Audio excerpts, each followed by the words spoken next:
you for the rest of my life. With my love, I'll surround you till the end of all time. Take you to places no one has been before. My love is so endless, still I love you more. Love you so wide like the ocean floor.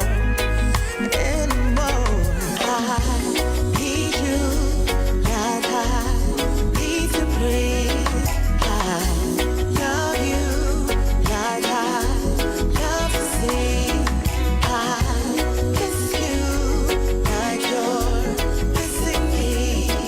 I'll show you all of the expression. Every time away from you is hard for me. Is there another way for me to be? Sitting by the phone waiting for you to call. 'Cause you say you'll call me back, but you never at all. Time just stands still against my will. Don't know if I'll make it through each day. Every time you go away, I need you like I need to breathe. Like I need to breathe. Love you like I love to see. I miss you like you're missing me. I'll show you all the expressions of my life. How did I find myself in this place where I know I would never walk away? Love you too much to leave. There's no option for me. No, I can't sleep. Tossing and turning till 3 in the morning. 'Cause when you call and you tell me how much you love me. Need you, need to breathe. Need you, love you so. Brand new Fiona, ladies and gentlemen. Hey, bad man, I lie.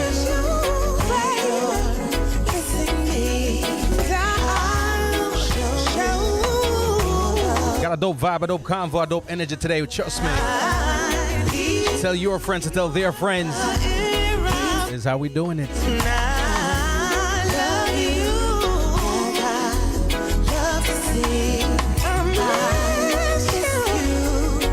It's a B-Will production. Expressions of my love. Gotta get a piece of this myself. Got to.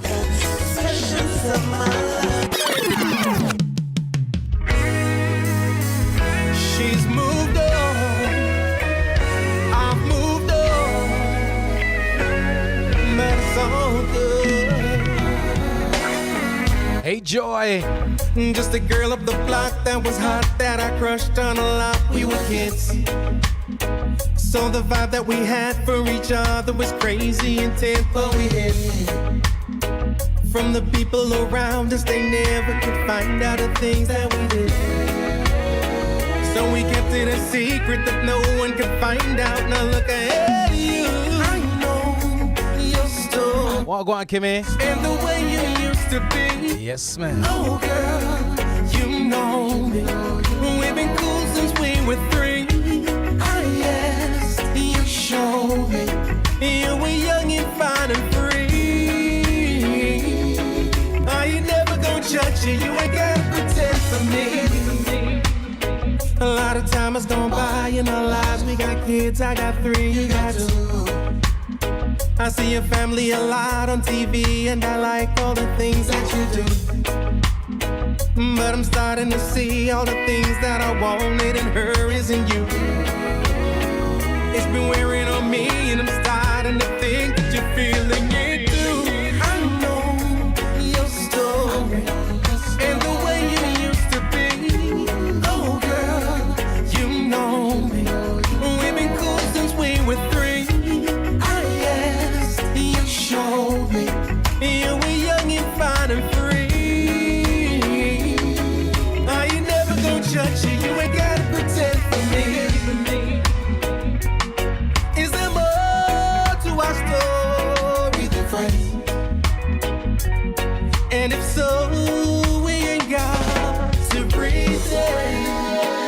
Wagwan DJ Lance. Lots of my UK fam. Hawaii's in the building with us. I appreciate y'all, all right? New York is rocking too. Thank you. Oh, Athens, Georgia. Oh, girl, you know me. We've been cool since we were. Lots of Atlanta. Yes, you showed me. You were young and fine and free. I ain't never gonna judge you. You ain't gotta protect from me. I know your story and the way you used to be. Oh, girl, you know me. We've been cool since we were 3. Yes, you showed me. You were young and fine and free. This is Wayne Warner saying J. Cole, legal businessman. Bang, bang, boom. I mean say this a protege, eh? Homegrown with G Cole, what you say, eh? We make them know what reggae music we a play, eh? Hey, this is Protege, the one and only representing for G Cole, you know. Check it, he's out. And we said them not got no style like we. G Cole, them not got no style like we. None of them no wicked, no wild like we. Accurate, Kabaka Pyramid representing for the #1 selector and radio host. It's all about G Cole, keep it locked. Accurate. Hey, what's up? It's your girl Kalia. I'm hanging out with your boy G Cole on the Homegrown Show.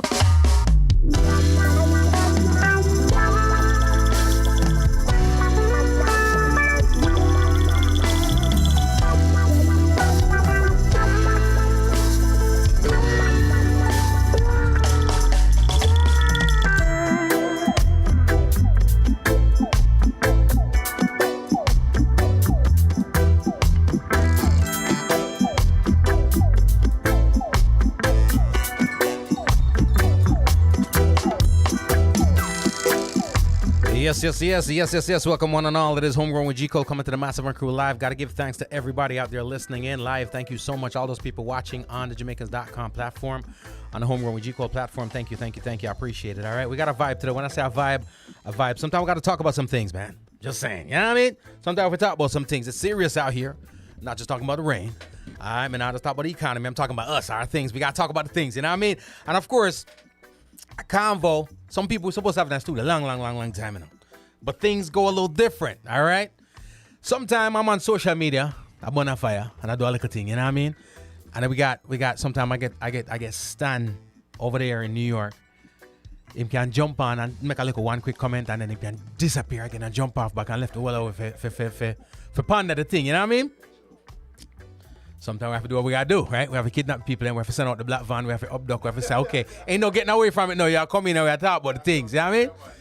We got to do what we got to do. And then, of course, we have the artist, Ras Ijah Eternalfyah, supposed to pass through from a long time, right? You don't know nothing before it's time. But he got caught in the crossfire, too, because he's supposed to come in this way with music. Now, we got all kind of things going on. He got it, you know what I mean? So, it allows me the opportunity to while out and then pin it on YouTube. You know what I mean? Because I was having a peaceful week. A very, very peaceful week. So, anything we happen right about now, we can't always say, yo, take it up with the artist, take it up with Stan. I was chilling. Right? I was drinking soup, chilling, just getting old, gracefully, doing what I do, and the man them come and it's eruption.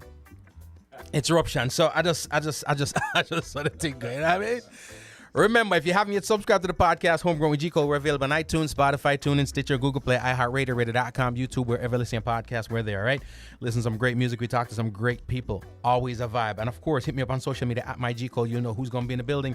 You'll know when. You'll know what's going to go on. And the vibe. You know what I mean? I just saw the thing go. We in it. We in it. All right? I also must say welcome, Hot 78 Costa Rica. You know, we always take the opportunity to spread the music out as much as we can, right? And we give thanks for all the affiliates, all the radio stations, everybody that carry the program. We just added Hot 78 in Costa Rica. And it's a vibe, man. I love, everybody will love reggae music, right? Is the easiest way for me to love you is if you love reggae music, then we good. You know what I'm saying? So I just saw the thing set up. And they love this reggae music in a real way, all right? Our people sometimes still, and I don't blame them because a lot of times it's based on familiarity. It's like your cuisine. You know what I'm saying? When we got Jamaica right about now, most Jamaicans ain't running for go getting a jerk chicken. Right? You would think they are, but they not. Trying to get to the Starbucks around the corner. But it's not, I ain't mad at them. It's just we are the diaspora and we outside of the country, and every opportunity we get to have some real breadfruit, we want it. All right? Because we don't get it on the regular. I'm giving them that out. But can't work the way to the music. It can't work the way to the music. And unfortunately, sometimes folks outside of the regular sphere have a different appreciation for it than we do. I don't know who to blame. Ain't trying to blame nobody. Well, I kind of am. Yeah. So I'm figure out today who's going to be, right? But before I start that, I just got brand spanking new tunes that we should be getting into. But I also got my favorite Ras Ijah tune, you know what I'm saying? So before we get on the new joint, there's one particular one that's my tune. You don't know which tune is my tune already. Ladies and gentlemen, if you never know. We're gonna make it. Now you know. Now you know. Prophecy must fulfill. If my cup is full, then yours must be full too. It's a must. No more days for you to be sad and blue. This is Ras Ijah Eternalfyah. And I'm telling this to all my friends, the massive and the gang and the crew. Alright? Listen this for once. Money for you, money for me, money for everybody. Money for you, money for me, but we not bow for it. Money for you, money for me, money for everybody. Money for you. Money for you, money for me, money for everybody. Money for you, money for me, but we not bow for it. Money for you, money for me, money for everybody in the community. Yo. Once we make it, well everybody make it too. If I have money, you must have money too. The door is open, so we must walk through. Well, this is what Ijah will do for me crew. Once we make it, everybody make it too. If I have money, you must have money too. If the door is open, well, we must walk through. This is what Ijah will do. Me papa always tell me nothing come easy. Me can't sit down and go and act like me lazy. If me want drive the Benz or even the Bentley, me have to work hard and deal with honesty. So me get a vision, me say like Marcus Garvey. Fi go and help some of me people out of poverty. If not all well, me still know it is a charity. Build up some school and give enough back to charity. Free herbal medical to each and every family. Love to see my people comfortable, not sorry. Hurt my heart to see my people living in a poverty. Alright then, so listen when me tell you well. My words, you know it always full of pure clarity. Me tell them listen to this song full of medi. When me tell them yo, the Ras Ijah ever ready. Fi take all me people them from the bottom and put them highly. Yo, once me make it, everybody make it too. Well, I have money, you must have money too. If the door is open, well, we must walk through. This is what Ijah will do for me. Once we make it, everybody make it too. If I have money, you must have money too. The door is open, so we must walk through. This is what Ijah will do. No more broke this with me mama and me papa. Now them coulda sit down on the beach and eat snapper. Build a big song for all me brethren in Baka. And everybody in the community living proper. Nobody na study fit on no thief na robber. And me long time neighbor enemy na laba.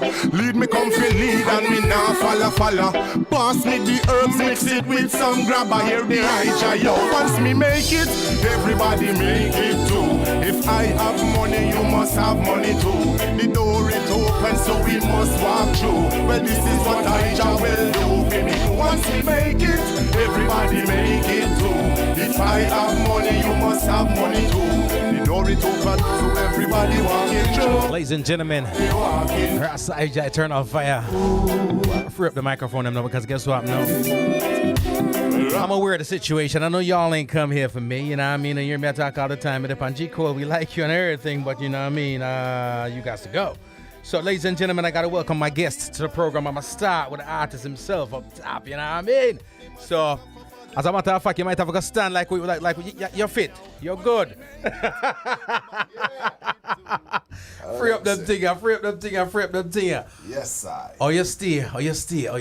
Well, first and foremost, we want to say greetings in the fundamental name of His Imperial Majesty, Kadamawi Ali King Selassie I the First. And we'd also want to greet each and everyone in the fundamental name of Her Imperial Majesty, Empress Y0 Asfa, Menon the First. Give thanks, Homegrown, for having a year. Finally, give thanks, Brother Stan, same way for making, putting the thing together, so. Yeah, yes, one people and it's one hand wash the other, so we just give thanks for life and give thanks for standing here at this point, you know. Jano, brother, Jano. Stand, Jano. Tune mad, that's true. Tune mad. And you've spoken about the artist too. What I think, and I don't know if you've thought about it, I'm sure you have, because you're kind of introspective with the stuff, as well as, you know what I mean, just always reaching out for the depth of the thing rather than just a surface vibe. But there's something that I always grabbed from that song. This right, if the world thought this way, forget the world. If your neighbor thought this way, you know what I'm saying? If your brother, if your sister, if your family members thought, because they don't always, right? Just the concept and the mindset of, if I make it, you make it too. You know what I'm saying? Talk to me a little bit about that tune, because again, like I said, there's something profound about the words that I sing. Well, some years ago, while traveling, you know, doing a couple of shows on the road on the West Coast, I'm like, you know, while traveling, you see how some people live.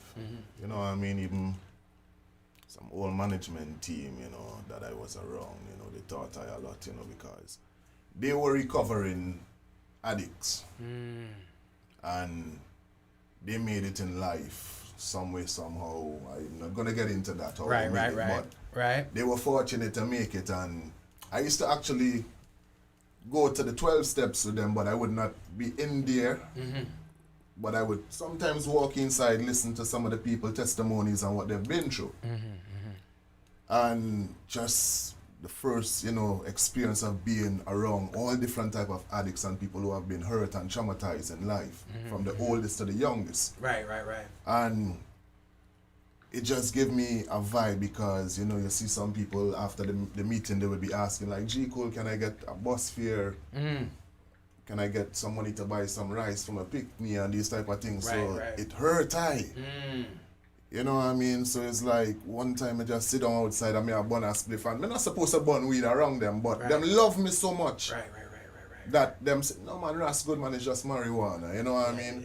And when I'm outside there, I sit down and just say, boy, once I make it, you know, everybody, you know, I'm going to make it, you know, because my thing is, I can't stand up and see people suffering, me driving around and I see people begging for food. I give them the last bottle of water in my car. Right.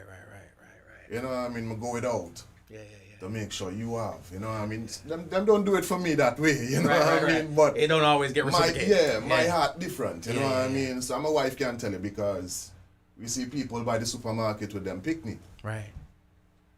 And me say, babes, hold on, I come. I go back into the supermarket and I change some money and I give them money, I give them food, I give them. My wife do the same thing too. So me, that is how the song come about, you know what I mean? Just seeing people in some positions in life, because you never know when you don't know when you're can end up there. None of us are immune to the trials and tribulations of life, bro. Bless it. You understand?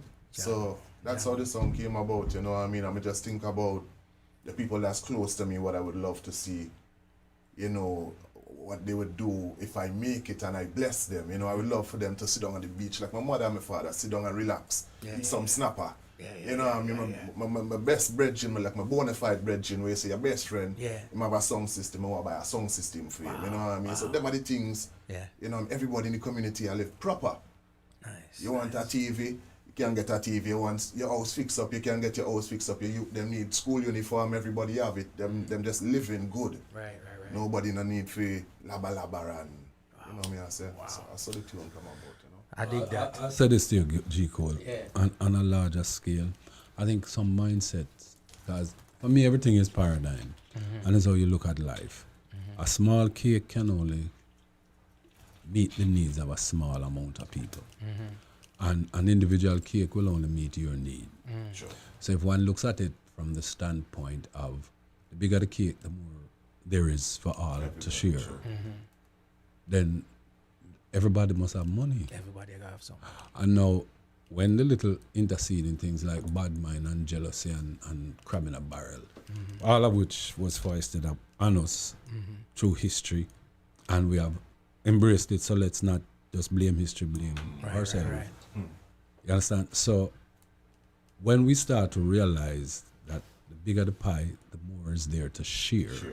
And every man can get him share. And this is not some philosophical, eerie kind of thing I go up on. But from personal experience, I've been in productions and things where man and man go in and every man for himself.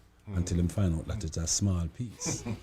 And then when them see the cake get bigger, now them want a piece, but some of them man out there get. Yep. You understand? So Yep. it's one of those things that one has to. Right. We have to just change the mindset. You see me? Right. Marcus Garvey right. We have to change the mindset. That was that. You know, it's funny, and me there move up and adjust as we don't worry about it. You're good to go. Pull in and so, people, you're good. Yeah, grab your friend. Yeah, so. man. So, ladies and gentlemen, again, we're chopping it up right about now. I have two dope gentlemen in the studio having a reasoning with. People say these things all the time, right? Them not gonna put it on a rhythm and drop it though because they might be held to it. You know what I'm saying? So a lot of times I think of it from that vantage point, you know. And it doesn't mean that we all don't or they don't all mean well. People mean well, right? But a lot of time when you put it out there like that, and I think it's a good thing for us to do as human beings too, because what happens is this: you put the onus on you. You don't record it. The song sound good. The sound fire. So when you do make it, people gonna hold you to that. And a lot of times, I think that's what we need also. Yes. So we create accountability for ourselves. All right. Let me give you an example. The idea know I'm not from Jamaica. Right. No, you're not. No. Nah. Talk to me. Where's it from? Well, the idea know is Trinidad. But growing up in my father's house, you can't, jump and whine and jump and wave. Yeah. Two genres of music played by my father and my uncle. Reggae music and African music. Wow. Long before the Afrobeat and all them things. Yeah. Talking in tongues. And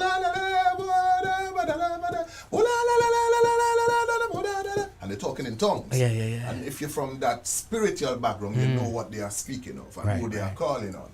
So in my house, it was no jump and wave and whine and touch your toe and all. You go out with your friends for carnival and you experience these things. Right. So we as youths, we always hear the elder Jamaican artists them say, boss the youths, help the youths. You know what I mean? And my thing, I may always tell Stan this, my experience with not,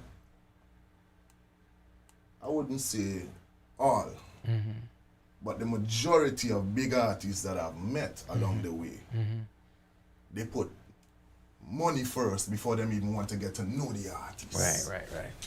Facts. Personally. Facts.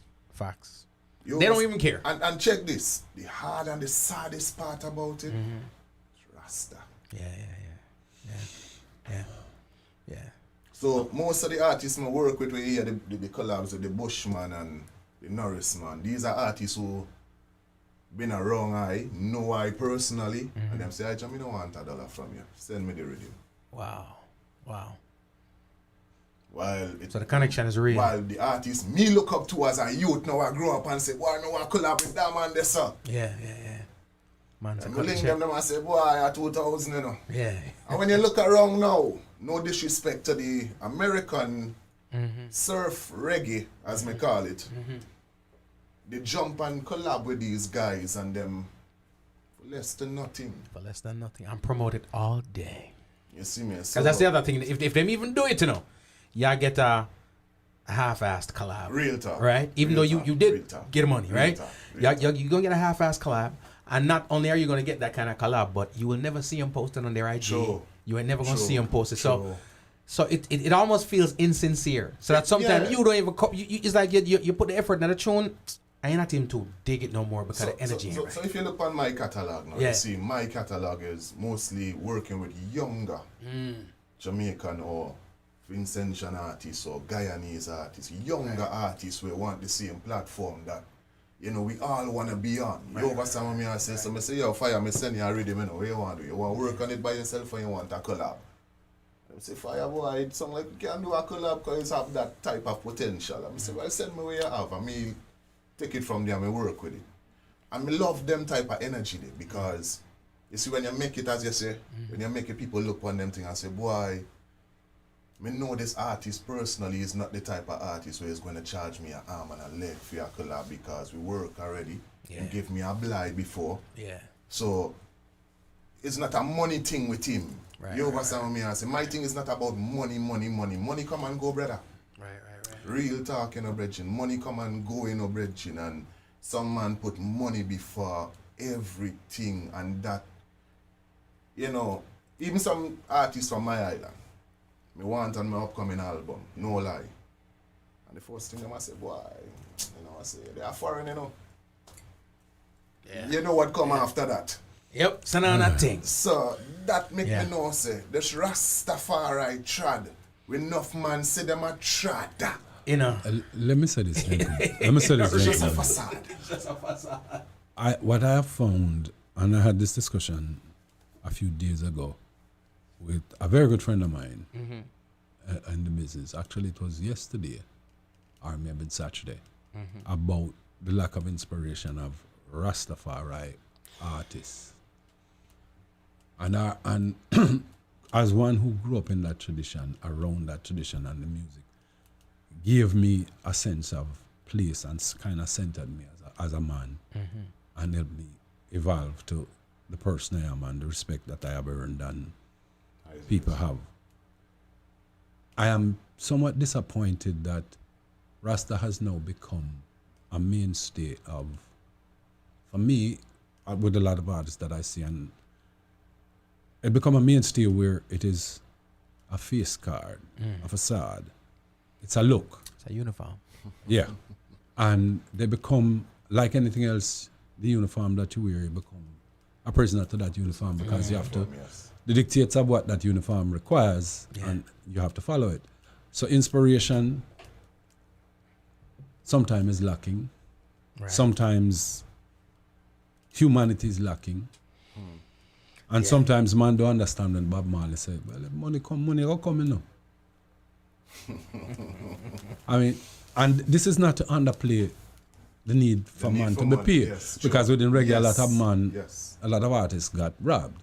Let's be clear. Yes, sir. Yeah. But with that being said, you know, you look at, I was looking at something yesterday, G. Cole, with Baby Sham, Dave Kelly, and Bounty Killer. Yeah. And when I saw that, I said to myself, look at that, eh? Yeah. Look at the Killer. Yeah. I've worked with Killer. I worked with Killer on his first international album. My experience, we worked on that album when he got his first international deal with Blunt TVT. Wow. And I got to know him. Right.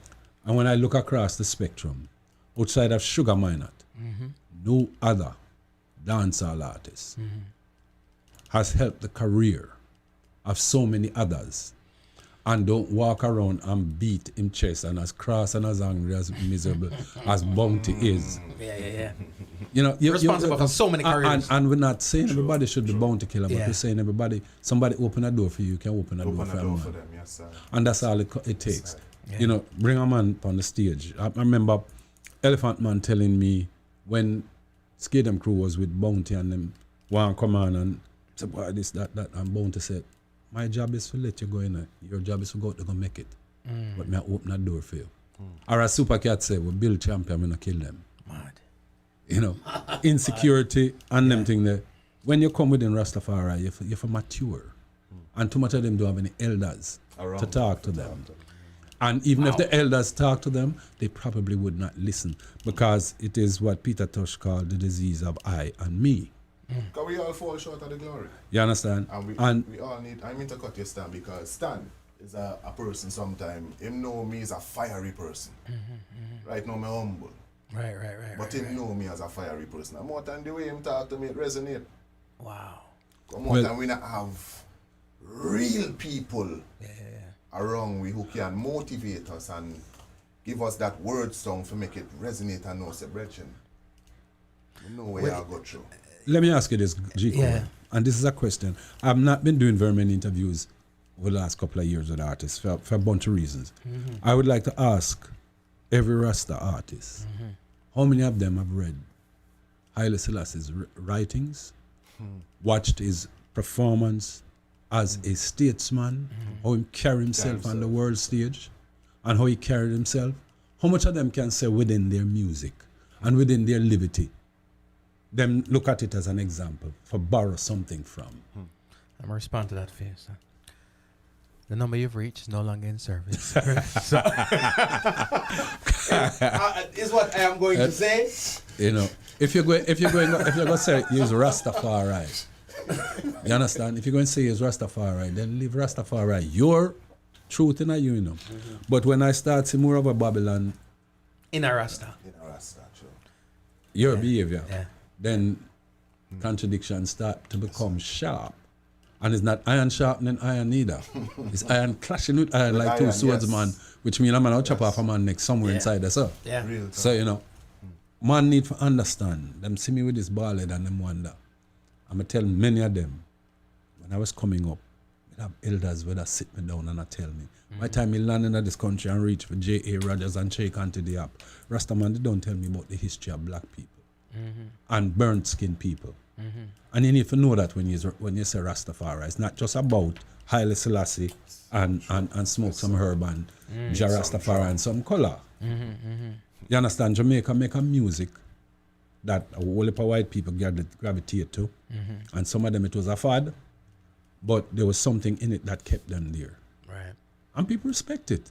So if you have a music that somebody lay out upon a sheet for you, and you're moving forward, then carry it. Yet nobody's expecting you to sing what Bob Marley sing, because that was 40, 50 years ago. Right. But you're living your time, and you must reflect your time. And your time, what I find with some of the artists that I find troubling is that they become reporters like myself and not visionaries. They will give you a poetic license to present to the world from you what you see, a vision. It is your vision, you know. Right. And I don't have to agree with it. I might not even know it because me's a grey beard. But I can respect it if when you sit down to talk about it, you say, well, this is my liberty. You know, me and man lick out against dancehall youth, the man I said. But this is what the man them see. They're No, reporting what they their see. reality. If no, we had artistry for make those into really creative stories that people can say, well, on a little bit. You know? And that I just my take on it. I just implore the youngster them. Just come in on yourself. Someone no need for just sit down and do a woosa moment and chill. And, It's you funny, understand? It's funny. We talk about the image and the uniform, right? Because it comes with a misconception, right? A misconception that they present, a misconception that we interpret. By that I mean this. Take it outside of our sphere. When you go to hip hop and R&B, right? People oftentimes assume that the rappers are ignorant, right? And there's a time when people feel that rappers not really make money like that, but because the R&B singers, they're smooth with it, right? And whatever. But when the veil was lifted, we started seeing that the R&B singers were broke. Yes. And the rappers were making the money because they owned it, the simplicity of it, and it was all them. I feel like we see that too in our arena, just from a different vantage point. And by that I mean, in our place, you would probably assume the lovers rock man them, the people who sing the sweet smooth thing, right? The reggae man them, Sure. probably help you them more and do more, whatever the case may be. True. I know, and I ain't call no names. Majority of my favorite artists, them, the elders, them to the OGs, the legends, cannot report in their legacy that they put anybody on, right? And at the same dancehall man like a Killer, a Cartel, a whomever, that they would look down on because for whatever reason, those are the ones sharing the platform with others. And you're absolutely right where that is concerned in terms of man helping man. Because reggae, the one thing I always admired as a child about Robert Nesta Marley, you understood one thing. The bigger the music get, because when I'm saying this music, I'll get bigger and bigger and find the right people. I'm actually meant it get bigger and bigger and find all people. But it has gotten big. And you can't get big on an island by yourself. Because when the flood comes, you one get washed away. But if you have a dozen, 2 dozen, 5 dozen people building some sandbags, when the flood comes, it might stop at the thing and everybody gets sealed. And what I found with some artists is that they don't realize the system will push you out there by yourself. But that same system will pull you in when they don't like what you're doing. Right. And it forces you now to toe their line. And how can you be an artist if you're towing somebody's line? Because it's your art, it's your expression. You're a singer, you know what I talk about. You're going to the studio with one idea and you feel like this dope. Yes, G. Cole, I'll kick it. And the rhythm start playing something hit and G. Cole just find himself going another direction. It's called inspiration. And everybody in the studio might look at you and say, why G. Cole, I think the way you come with it now, bad enough. And you get a ray. but in your soul you feel something else. Yeah, yeah. And it might be the tune that might not be your biggest tune, but it's a tune that people might respect you for. Yeah. I don't know. Yep, those are what happens inside of the studio. And Ras Ijah, may I ask you this, because it's always dope to get the perspective of the people in the battlefield, you know. Because me, yes, I'm out there when I want to be out there, right?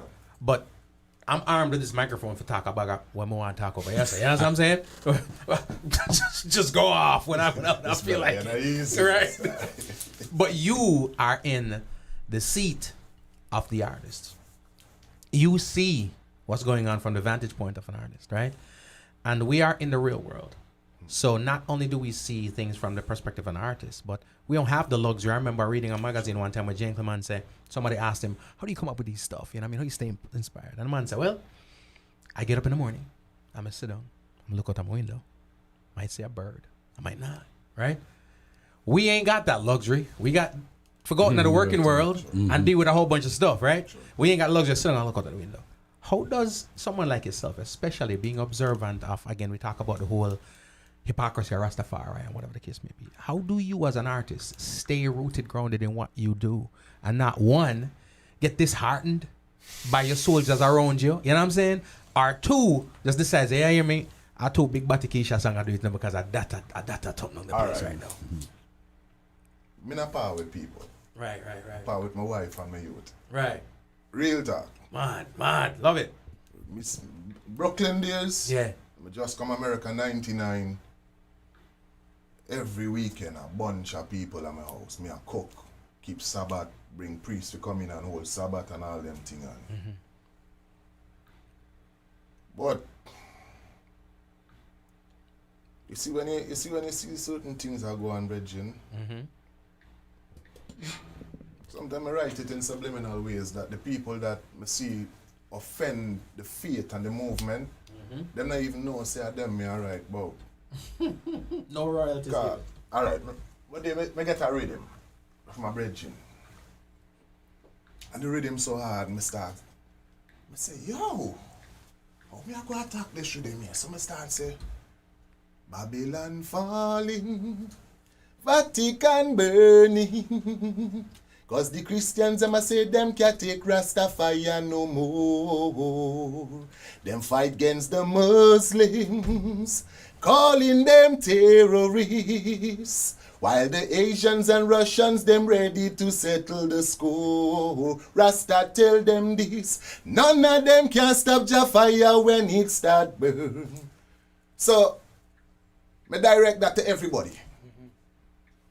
Rasta, Christian, Muslim, but me not attack them, you know. Right. Because remember now, my father is an archbishop now of the Spiritual Baptist Church when me grew up around. Right. And me see people in that falter. Me see Rasta falter. Me have Muslim people around me with falter too. Family, my brother got assassinated in Trinidad. Them still can't find him body. Because of the things what we hear them do to him body. Right. So when me sit down now and me see, I just me and my wife. And don't get me wrong, sometimes we get on each other nerve to the point where I walk out a road with my spliff and while me turn my door so and walk out, me get a vibe. Right. The wife provides an inspiration. Right. You see me? And maybe it might be something me writing towards the situation, or it might be something where as soon as me open my door, me see a lizard run across. And the way the lizard shape, it give me a whole different image of life. From something as simple as that. Simple as a lizard, the shape and the color of the lizard. Because you don't expect for, as you open your door, say, boom, the boy just run across you, so and then him stop. Right. And then turn him head and watch you. Yeah. It's like he might talk to me, you know, he might tell me something, you know. And me enough to interpret what he might tell me, you know. Yeah. Don't go out a road too angry. Because somebody with a good heart now might come tell you something and you accept it the wrong way. And the message that the person was coming to you with, you deny the message when it was a helpful something for your life. You understand me? I say. So, the lizard, as simple as a lizard is, now my wife, she traumatized by lizards. I don't know why. She hate them. My wife, I same thing. She hate lizards. Trust me. But me, I love life. Everything that have life. The only thing me can't stand are flies. Right. Me and fly are worse enemy. So we just can't get along. Can't get along with fly. Me will take a roach if me see a roach, and me would fan him outside. So because me know the roach, no matter how you try kill a roach through nuclear and all them things, them still come back here. But you see fly rasta, them carry all type of them pick up germ from this one and bring it and land on my food and all them things. So me I know that rasta. Me I like fly. Yeah. So, but anything of the trees, them talk to me. The plants, my wife can't tell you morning time I come outside and me come out with no shoes and no slip up on my foot. Wow. I want to touch the soil. Right. My foot must get the energy from the earth because me and the earth is one. She provide for me, you know. Right. She are my mother, you know. She are my goddess. She provide for me for her eye. So the more me can connect with her, me not have to worry about if my bridging falter, if my system falter. Because once me connect with them, with Mother Earth, she will help fix them and mold them back into shape the way them need to be. Right. Because me I pray for them through her, me I send energy. Right. And she give me back energy now and say, yo, write that song there, so you know, because when them hear that song there, so them I go check within themselves and say, why? What if Ijah write that for me, you know? Come hear some song from some artist more time and I sit down in my house and I cry, you know. And I swear I say the artist write it for me, you know. My wife can tell him I cry long tears, you know, Bridging as a man, you know. Right. Because when you sing about me, I go through it right there and then, you know, Bridging. As Bob say, you know, who feels it, knows it, you know, my lord. Some man think them burden is the heaviest, you know. Right. And when me hear some tune, like when Bushman sing some tune, I me hear all this artist, what his name, even Chronicler. When Chronicler say, me the yap on the hillside. I hear something him a talk about in the song, you say, Bridging, you him a talk about. Yeah. You need to leave here so and get some space and recuperate and rejuvenate yourself and get back in line. When you're around Babylon, things too much, it a channel you off. Your chakras not right back in a place where it need to be. So the distractions, them you kind of have to lock them out. So the music sometimes make me cry, Bridging, literally cry, tears. My wife watch me and she say, what wrong? Me I say, girl, you know, say, me I talk about. I know. And that's the part, you know, it's funny, you said something like that, and that's why when I tell artists a lot of times, be careful. Because just like that song, or those songs, melodies, whatever, give you that vibe, that feeling, that inspiration, all right? The contrary can also happen. True. Based on what people do, you know what I mean? And with all way I say right about your wife and so forth, what comes to mind to me pretty much, wifey, make sure you get your publishing, because that boy owe you some money, yo. You see them new world order? Yeah, man, a long time I burn fire upon them. You know, say Ras Ijah and Rockefeller a long time. Them want to take black people for fool. What take with bloodline? Hey, say, oh, what a crisis. My people, them can't live in niceness. Nah. Cause Babylon invent Taliban and is them invent Al-Qaeda. Now me see them all a push ISIS. Oh, what a crisis. My people, them can't live in niceness. No, because the new world order taking over every place. Yes, and leaving my people in stress. Yo, hey, we line up and gather my people and take them away from evil. Cause them not need Babylon vehicle. We reaching that higher level. Yo, and even if you may fumble, hold your ground and don't you stumble. Mount Zion is the highest pinnacle.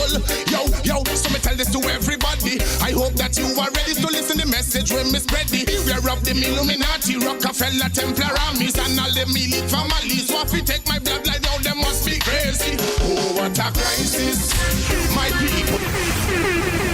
Gotta keep the fire burning. You see them new world. Called Crisis, ladies and gentlemen. Man, a long time I burn fire. Ras Ijah Eternalfyah. And Rockefeller a long time. What up, Jennifer? Joy, Milverton, Wagwan fam. Take with bloodline. Yeah, man. Say, oh, what a crisis. My people, them can't live in niceness. Nah. Cause Babylon invent Taliban and is them invent Al-Qaeda. Now me see them all a push ISIS. Oh, what a crisis. My people, them can't live in niceness. No, because the new world order taking over every place. Yes, and leaving my people in stress. Yo, and gather my people and take them away from evil. Cause them not need Babylon vehicle. We reaching that higher level, yo. And even if you may fumble, hold your ground and don't you stumble. Mount Zion is the highest pinnacle. Yo, so me tell this to everybody. I hope that you are ready to listen the message when me spread it. We are of the Illuminati, Rockefeller, Templar armies, and all the elite families. So if we take my bloodline out, them must be crazy. Oh, what a crisis. My people, them can't live in niceness. No. Cause Babylon invent Taliban and is them invent Al-Qaeda. Now me see that them a push ISIS. Devil on the council, larger. Crisis. My people, them can't live in niceness. Samira larger. Because the new world are taking over every place. Yes, and living. Tarika larger. Yo, so what's the reason for all this killing and all this damn blood spilling, manipulating and misleading Jaja children them? The earth you keep on drilling and my people keep on suffering. Babylon wicked and deceiving me, not trust none of them, yo. Turn up the fire red, wicked man a burn. The judgment on them and now the tables them turn. I do care for my people, that's my concern. Niceness is what them deserve. Oh, what a crisis.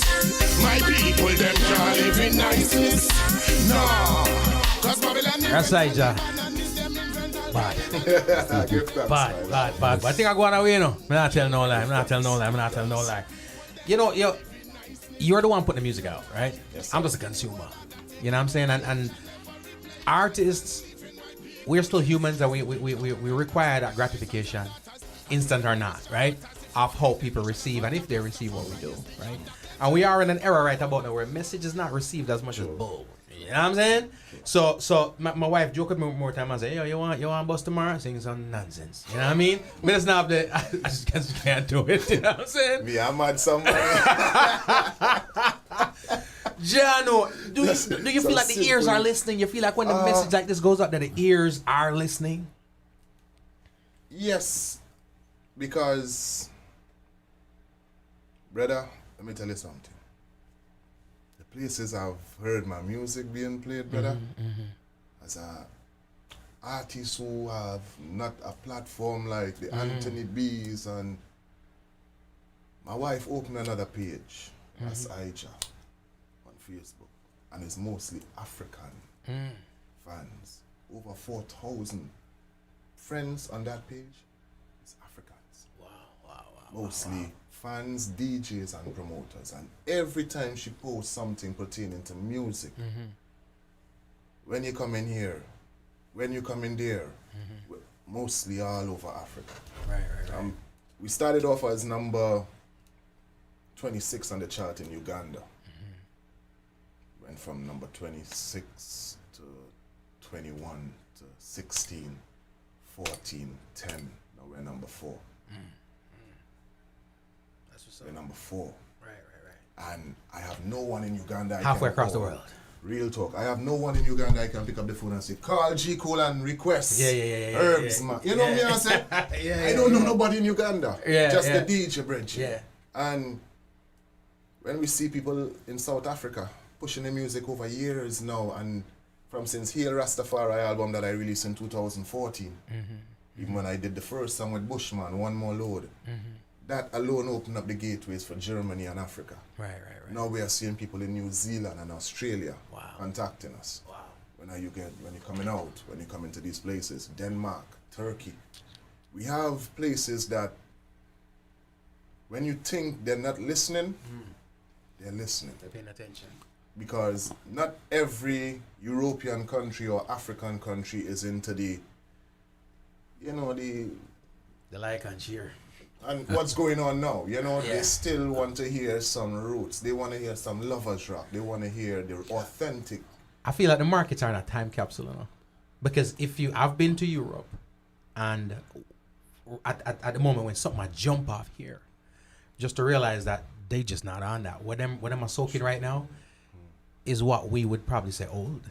You know what I mean? And we're kind of like, and that's why sometimes I think about it even from the vantage point of the reggae artists. Sometimes kind of like, they feel like, that yesterday we on something else right now. Come we trap it up. I think that. You know what I mean? I think a lot of that has to do with people feeling that they have to remain relevant and current. True. And we hear these terms being used a lot in the music, and I don't remember if Marley was ever not relevant or relevant. I just know Marley make great music. And I don't, and Jacob Miller and a bunch of other people and Buju and all of that. I said that to say that the music is going around the world, and contrary to popular opinion, more people are hearing reggae music today than any time yes. in the history of our music. Yes. And more people are appreciating it. Sometimes I think we have a knee-jerk reaction about how bad things are, or sometimes how good things are. So I think sometimes we have to step back, because when I started my news reporting, entertainment news reporting, it started for this reason. I was reading the Jamaican paper, and I was in the space with my friends, and I was hearing some things. Then I get a call from Tony Green. Then it's just sell out a place in a Greece, 10,000, and Culture was there before, and I get another call, a man say, boy, we see Itals down in Puerto Rico, and them full of stadium with 10,000, and Dan Carlos full of place in Zimbabwe, and I'm saying, then how come all this happening and nobody's knows about it? So it's what you're talking about. So it is happening, and because you're not in the space or the current thing, that does not mean that good music is not being played and people are not appreciating it. There are different segments of it, and I'm not here to knock dancehall because I love dancehall. Let me be clear about that. But what I will say is this: if we're going to look at the music, we have to take a broad look at it. Marley's still alive, right? But so is Busy Signal. So is Beenie Man. You understand what I'm saying to you? And everything in the spectrum. Sean Paul just turned out Madison Square Garden the other night at the hip hop show. So, we have to be careful not to condemn. We have to be careful and understand fully, my brother, that the music is broad and there's a space for everything. I appreciate you always giving props to the dancehall community, because we've segmented it, you know what I mean? And I think more than anything else is us segmented it. And I think some people are, I don't even want to say them unaware, so because ignorance sometimes is choice, right? Yeah. But the reality of it is this, over the course of years and life and whatever, figure props where it's due. Dancehall commercially has sold more than reggae. But you know what I'm saying? You're 100% right, because to be honest, it is the energy that keeps it going. Because when you look at charts, when you look at commercial sales, I mean, you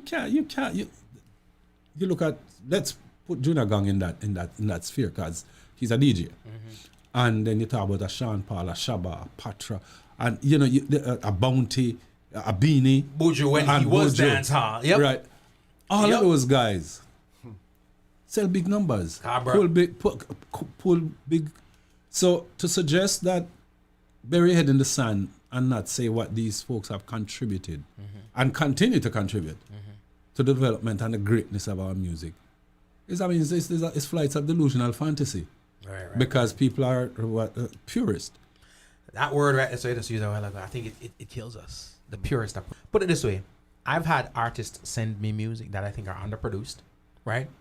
Underwhelming by a great deal, and I think that's what they use to consider, and it burns me to consider that reggae. It's almost like they feel like there's an authenticity to simplification and underproducing. You know what I'm saying? There's no way, Mark, we're it's 2023 right now, right? Men are supposed to hear something come out. If you want it, retro is retro. Retro doesn't mean underproduced. John FX just dropped an album called Vintage Reggae.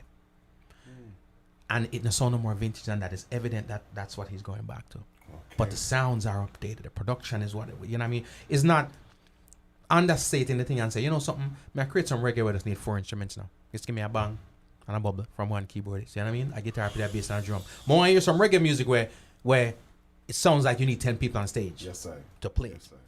Just so we can compete in the sphere as most of the other genres. Because I was listening to Bob Marley Legend this past week. I hit me a listen vinyl. Ain't nothing more produced than that. You know what I'm saying?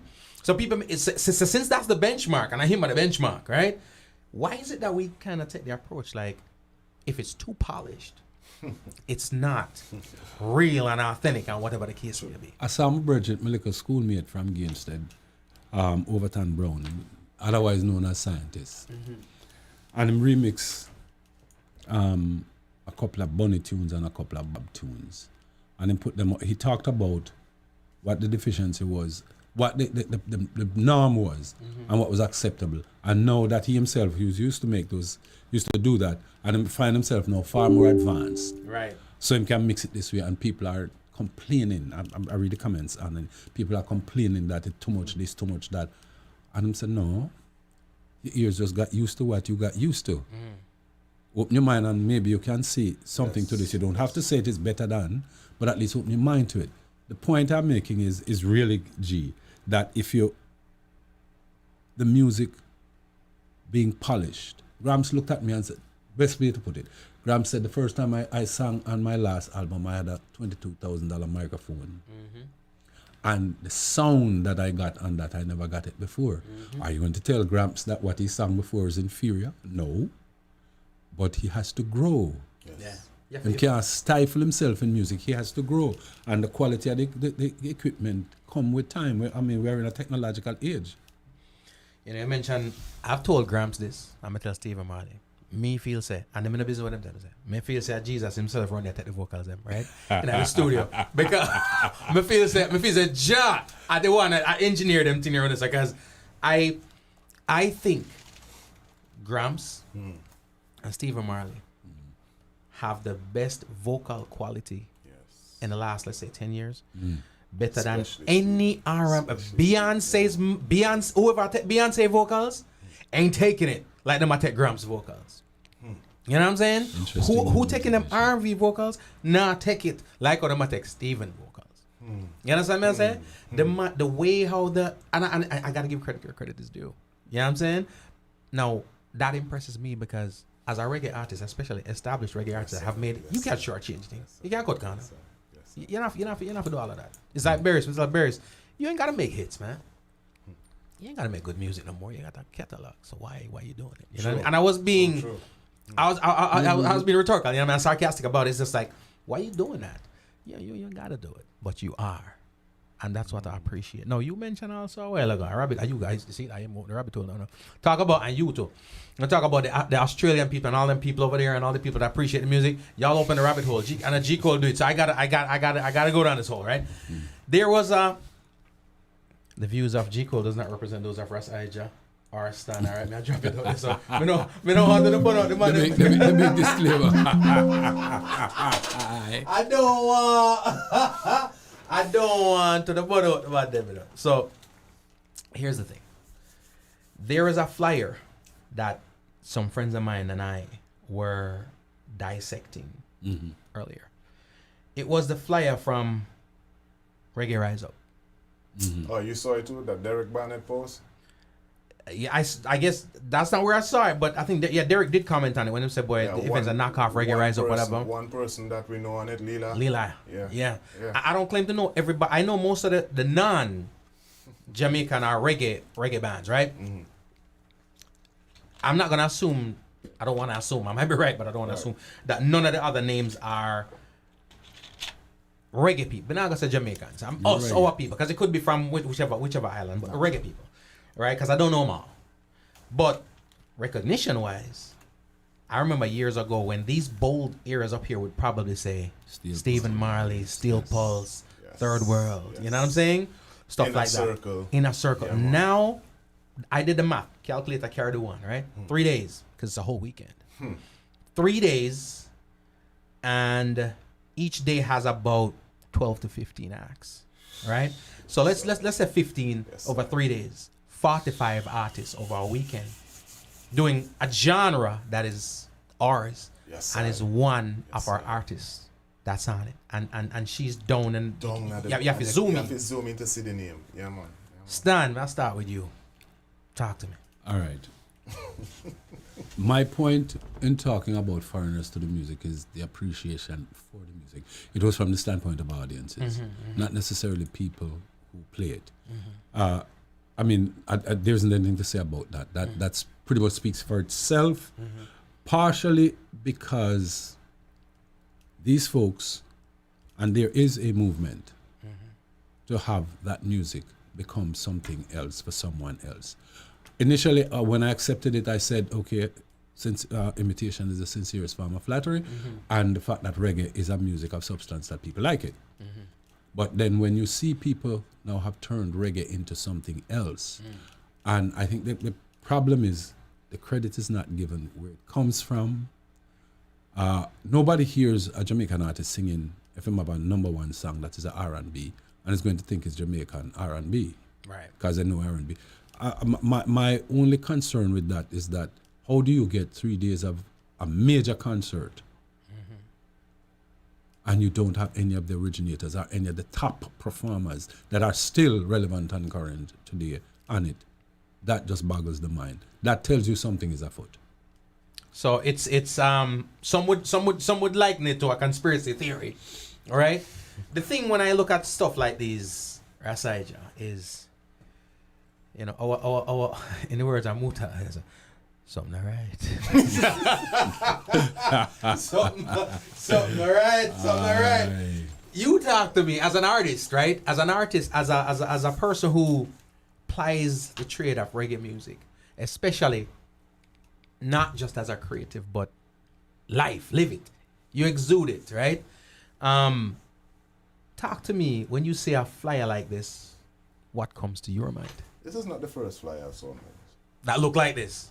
It's not the first. That is true. This is not the first. I've seen some flyers where even before my name Ras Ijah, I'm not afraid to call name, but I call it respectfully. Before Soulja got their Grammy, I used to see some events happening right here in Florida. And I would see Revolution, Soulja, the Green, and I would see Inner Circle opening for these guys. I would see in California, there were times I'm in California for like 6-7 times a year, touring from south to north to south. And I would see Don Carlos opening for these guys. And Don Carlos is a legend. Yeah. He's the roots master of San Diego or California on the whole. When Ziggy, I see Ziggy and Steven opening for the Green and those guys over there. No, first time going to California in 2013 to perform, actually. I have met most of these bands before they were big bands. Yep. And I know their history. Me and my wife sit down and talk about it nearly every day. I know most of their history. They're garage surf bands. I sat with some of them, smoked weed with them in their garage, and when I saw that they were going to different substances, I left. Right. And then a year later, they're one of the biggest bands in America. So, is it a conspiracy? Some would say the feds are helping them to take over the market to help with the rainbow people or whatever. There's a big talk going on all over America when it comes to reggae lovers. Real talk. Because I network. I hear what people are saying.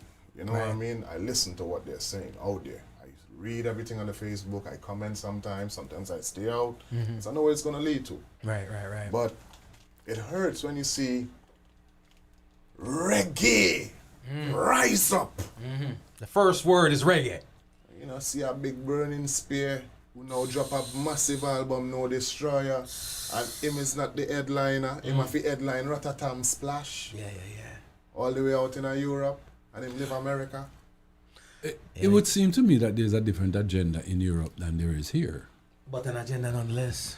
It's still an agenda. No, I'm not justifying it. I'm saying that what I'm hearing. How do you have a burning spear not on a reggae rise up? How do you not have a burning spear still performing? In a circle, not performing. A gladiators, not Steel performing. pulse. A steel pulse. That to me tells me people, and whatever, you'll get a whole bunch of verbal gymnastics about why this, that, and whose behavior and whatnot. We hear those tired arguments, and I'm going to push back on every one of them and say, if reggae artists behaved the way rock artists behave at concert, reggae would have been dead a long time ago. We'd have been in jail. So to blame artists is artists, and all kind of crazy things go on in this business. I don't mean to cut stand. Again, going back to meeting these guys in their garage, they would come from school, university, and they would call, Stan, I got a half ounce, you coming over? Yeah. And their mom and dad is in the house chilling, watching whatever episode. Right. And these guys have their garage soundproof. The only time you see them there is if they feel to open up the gate. Right. They let you through their house. That's how much they love and trust you. You Ras. You know what I mean? They love the locks and I want my locks like yours, man. And you sit down there and brother, I ain't gonna lie to you. They know more Bob Marley music than me and you. I know, man. They know more Peter Tosh than me and you. They know more Bunny Wailer than me and you. They know what key it's playing in. They know if you're off. So they were in university. They sat down They were together studying. collectively Then is as it a unit. We don't do that. no? Is it a question of people who make themselves versed and then apply their ideological affinity to it as opposed to what it was intended?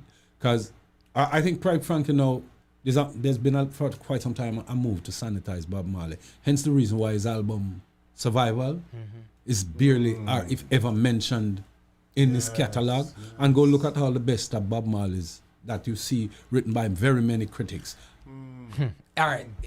So there's a Bob Marley, and I tell people this all the time, and I use every opportunity. I'm going to channel it back to artists like yourself, Ras Ijah, and others, right? That's why we have to give credit to artists that put out their albums.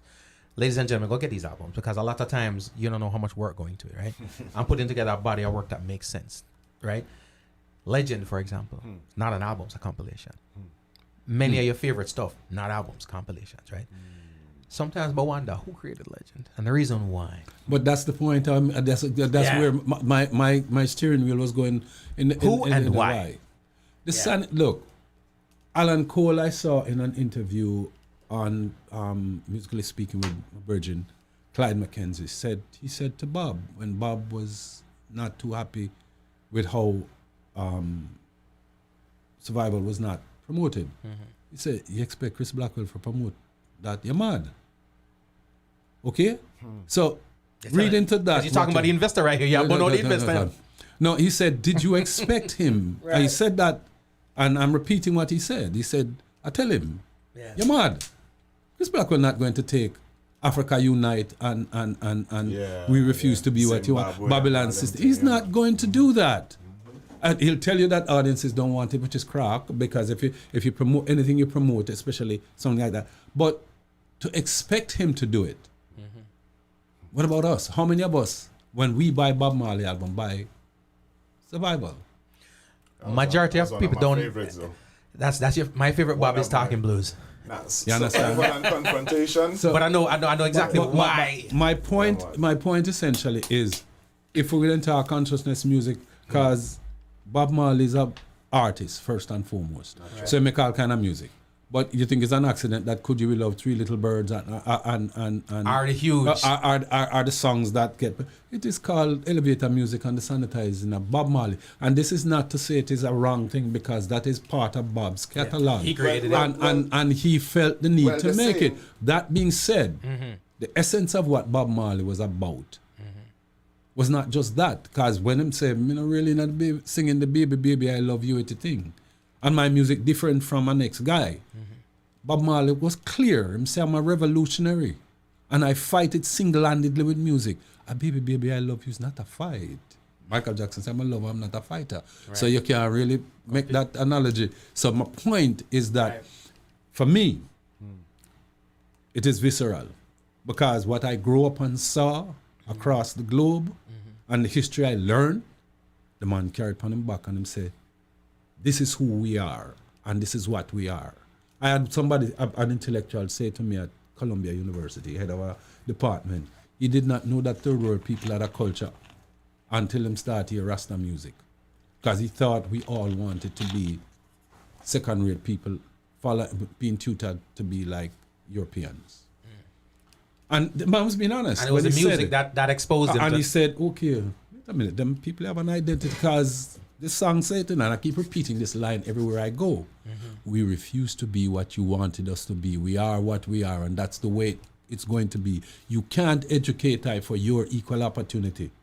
Talking about my freedom, people freedom and liberty. In other words, we can't have you tell us who we are. You must come appreciate and respect who we are. And we're not telling you that we're disrespecting what your culture have, you know. We're saying, don't try to impose it after you have oppressed us and then come and tell us that now we're going to tutor you into being, what is Rhodes said was Kipling, the white man's burden to civilize these. You know, I don't want to get too deep into the weeds with that, my brother, but it makes sense though. It is a paradigm. I said the problems that we look at in life is relative to the paradigm in which we place it and the answers we get. If you are a neo-colonial minded person, then you will start to argue that it is the behavior of the artist why them can't reach nowhere. And when I look, when somebody said to me, have you ever seen what rock bands do to venues when they're done? Them tear up the place, them tear up the hotel, everything, and nobody ever said anything. Because but that was a part of the brand. When a reggae artist get a certain way, everybody say, well, he misbehaved. The little boy didn't behave properly. Well, I tell you this much, Bob Marley never behaved neither. They must son him. That's the Martinez had a son reggae artist. But here's the thing. We always look at, and rightfully so, what the folks are doing to us, right? I remember having a conversation with somebody the other day and saying, even the concept of slavery was aided and made more possible by the Africans based on the fact that they had anything you try to infiltrate, the first thing you need to do is to get somebody on the inside. You understand what I'm saying? You have to get somebody on the inside or people on the inside. And when I say get them, you ain't got to get their souls. You might have to buy them, which is what happened, right? No, we're talking reggae music now. On our side of the fence, some balls were dropped. You know what I'm saying? Definitely. Some people, I hear the complaints and the gripes about flyers like these. Right? But when a flyer, you're talking about self-inflicted wounds? Mash it, yeah, chop up yourself.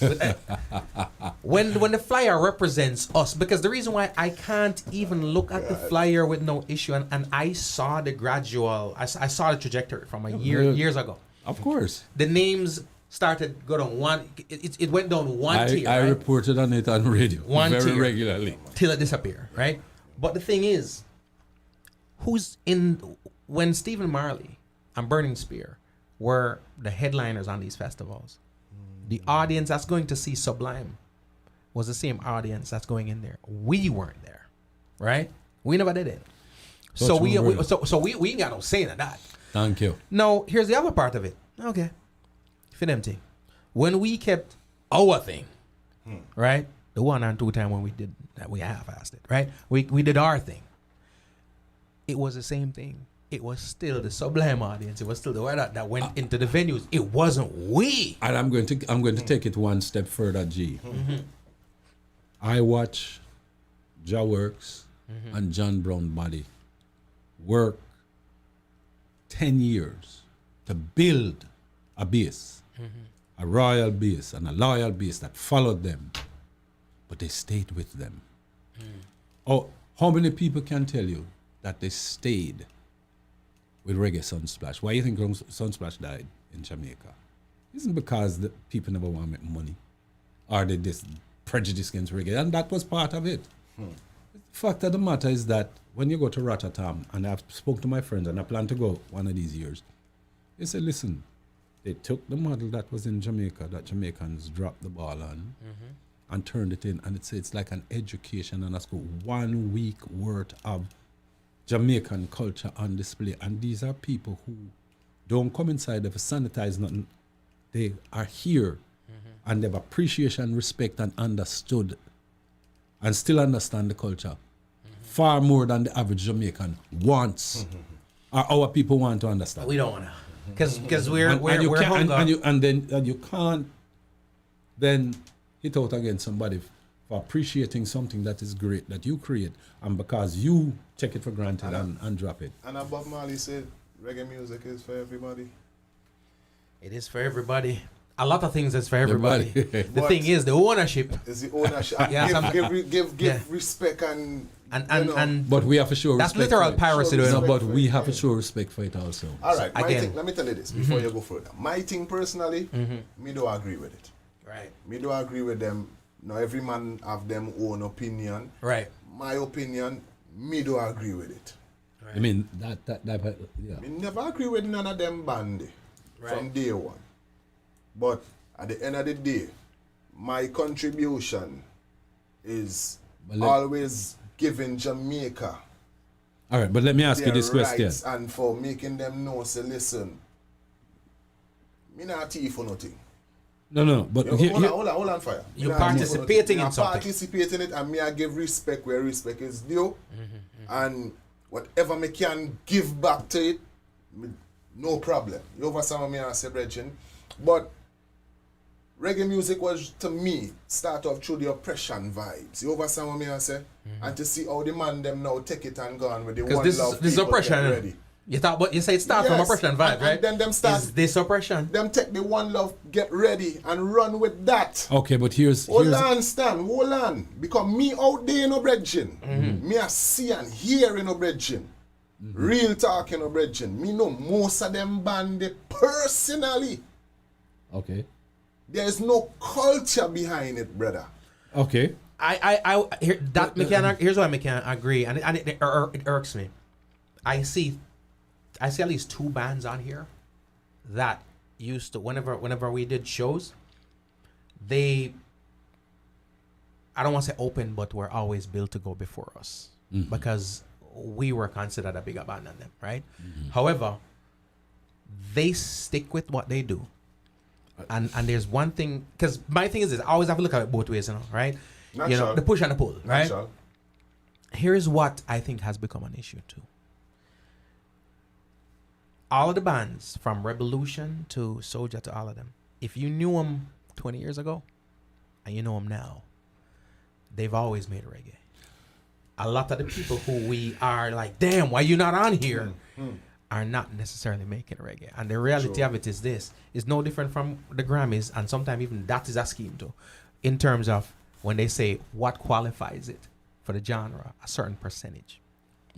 Right? So now you have the okay and you have the leverage to create a project.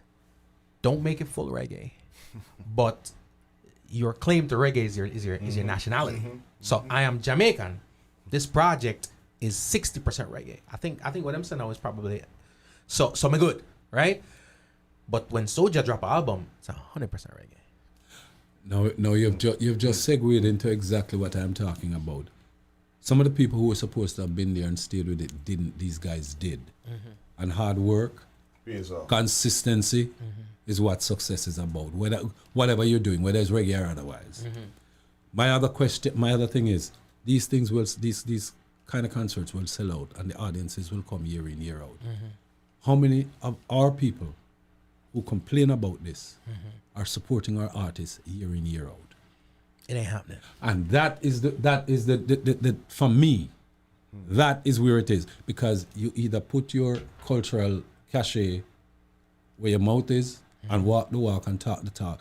But it is easy to criticize that without, as you said, looking at the other side, which is, where's our failure in supporting that which is us? Right. And if you do not support it, then you can't complain when somebody walk in and take it and go. It is wrong what they're doing. Right. No two ways about it, in my mind. But we're culpable. But we allowed for that. We did not build and support each other. Sure. Okay, and support the culture. An artist like the one that I just brought here, standing to my right, is a valid artist. Very much so. How many people in the reggae space would hire him for a show? You're gone broad, not the reggae space. Let's even make it smaller. Our space. Shrink it space. So Florida. Let's bring it. Okay. Just for highlight and show how the problem is. Okay, and that's my point. But when Green Revolution, Iration, and the rest of them come to New York, them sell out. True. So Stan, here's the thing, and Ras Ijah, here's the thing. I think somewhere where we struggle a lot of times is drawing the difference between the product and the market and the marketplace. It's three different things. The product, the market, the marketplace, right? The product is the music, right? The marketplace is the avenues in which we're putting it out there, right? But the market is who's buying it, right? We have given up our place in the market because we not buy it, and in all honesty, And we're not supporting we never it live. did, right? And we're not supporting it live. That's the other piece. We're not supporting it live, which is because this right here is residual effect. The first lack of Exactly. support showed in the lack of sales for Right. the music, right? Exactly. And then the second part of it showed in the lack of our presence on the flyers. Now, something I've observed, colonizers, right? And I like the word no because Black Panther, they use it, so it's my word now. They can't live by me. So the colonizers and people who are colonialists, right? These folks are embedded in different places, right? They don't all move at the same pace, right? No different from the fact that the music that's thumping down Jamaica start thumping down America first. Why? Because we're closer, right? People always say, why is it that an artist from South Florida hard for bus? Because we're too close to Jamaica. That's what it is, first of all, right? The real thing they're right, that couple miles right there. So for the most part, people it's like me, I have the best jerk chicken, but I'm not Jamaican. You might not go to the man of Jamaican because you seem more authentic, right? But that's a whole different ball game. But what I'm saying is this: Jamaica got the original. Then the next place to catch on to it is going to be US, right? Slowly thereafter, it's going to be Europe. What I'm getting at is we adore Rotterdam and a couple of the different festivals in Europe. How long before the flyers on Rotterdam look like this? Yeah, man. That's an interesting question. No, That's an interesting question. I'm going to tell you why it's an interesting question. Because of the approach that they have, they would have to do a full cultural switch. Because when you have a Muta Baruka coming there and giving a history, I just saw a piece today that I was looking at while I was waiting on the people to come and get the car that they gave me that didn't work, that I rented. I was looking at the piece, and they were able to pull. They're keeping the relevance of Muta today. They were able to pull something 25 years ago, the same speech that he made on Goree Island and talking about his experiences. In other words, the culture and the continuity is still there 25 years later. And Muta is allowed to express it. No, you can't bring Green and Revolution into that. And when you have a university that is teaching that and bringing people from Jamaica to that, it's going to be difficult for them to change. I get your point that it can probably go in that way, but with what? You can't bring, as Roger Stephens called these bands, surfboy music, not real reggae. The music itself, right? And there's facts of that, because the music that's being made, the taste of the music, is different. It's no different from the difference between lovers rock and reggae. For years, people try to figure out what the difference is. I personally think it's just the lyrics. Yeah, man. You understand me? I say, which is why you never saw Barris Hammond on this flyer. As big as he is in the diaspora, right? You never saw Barris on this flyer. But when you talk about the music that's being made, this music doesn't service that area. But that area is generally 25 years behind anyway. So the question is, because don't get me wrong, I hear some dope music come reggae come out of Europe, right? Again, they don't all look like us, right? So at the end of the day, is it just the 25 years lapse that's going on right now? Is it just that we need to give them 25 more years? Or is it that they're really preserving? Because at one point in time, with the hippie movement and whatever, people thought that it was being preserved here too. When Bob Marley went to Harlem and went to the Apollo and was bigger than... Madison Square Gardens. Was talking about the Commodores. Yeah, and was bigger than them. Somehow, some way, we had a false reality that Reggae had arrived, and this is what it was going to be, right? No, we seen flyers that look like this. So my thing pretty much is this: how long before Europe, and what's going to be the reason? I'll answer that by what I've gotten from artists coming back. Busy Signal went there with the rah rah rah. Came back and recorded the One Drop album and asked why. He said it's simple. They didn't want to hear it. Right. They're checking for One Drop, so I have to make a One Drop. So Europe is loving that. And they're loving the One Drop. Europe has always loved the One Drop. But he's saying... But what about the European Busy Signal? Is there one? It's coming. Okay. You see what I'm saying? It's kind of like, and I'm saying all this hoping that I am wrong. I am hoping this is you mean so you would probably characterize the Japanese experience. I was just about to say, look at Japan. There's a time when we as reggae artists and Jamaicans would think of the sacred place for reggae and dancehall music as Japan, right? Which was a mistake. What Japan was doing right now is doing what they did. First of all, the end product of what they did is what we're seeing. Is what we're seeing right about now. And interesting enough, I'm going to relate to break some confidence here and say a conversation I had with my good friend Sugar Minot. He said when I got to Japan, they didn't know anything about the music. I ran all over the country, showing them how to string up sound system and teach them dancehall.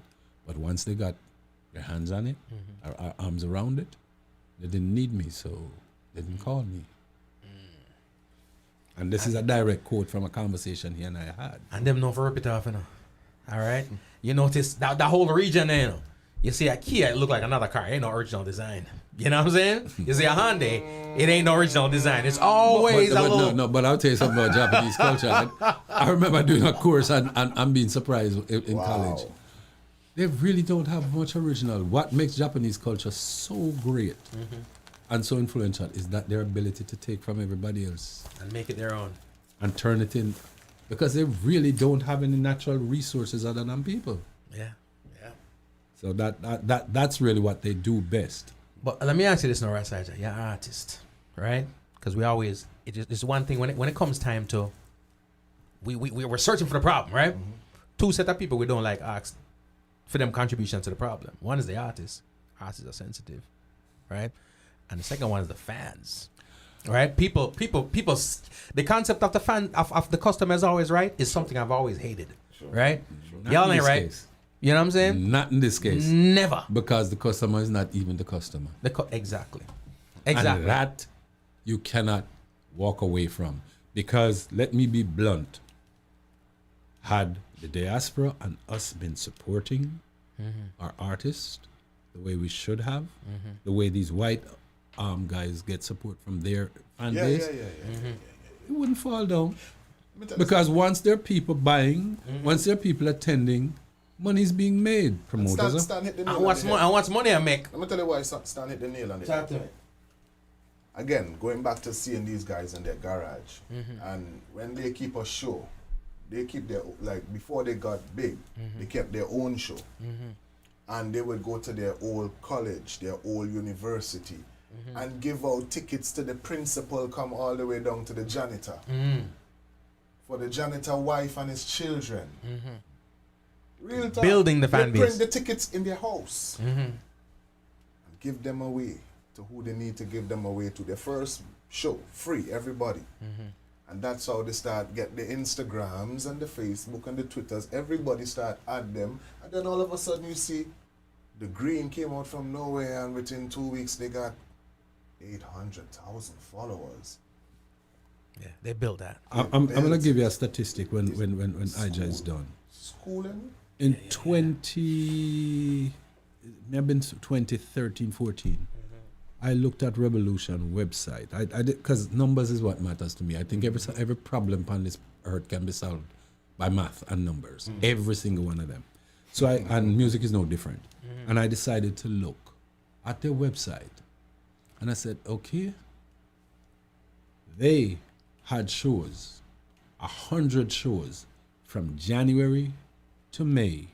Stayed booked. Then I looked at Reggae's leading arcs, and they didn't have 100 for the year.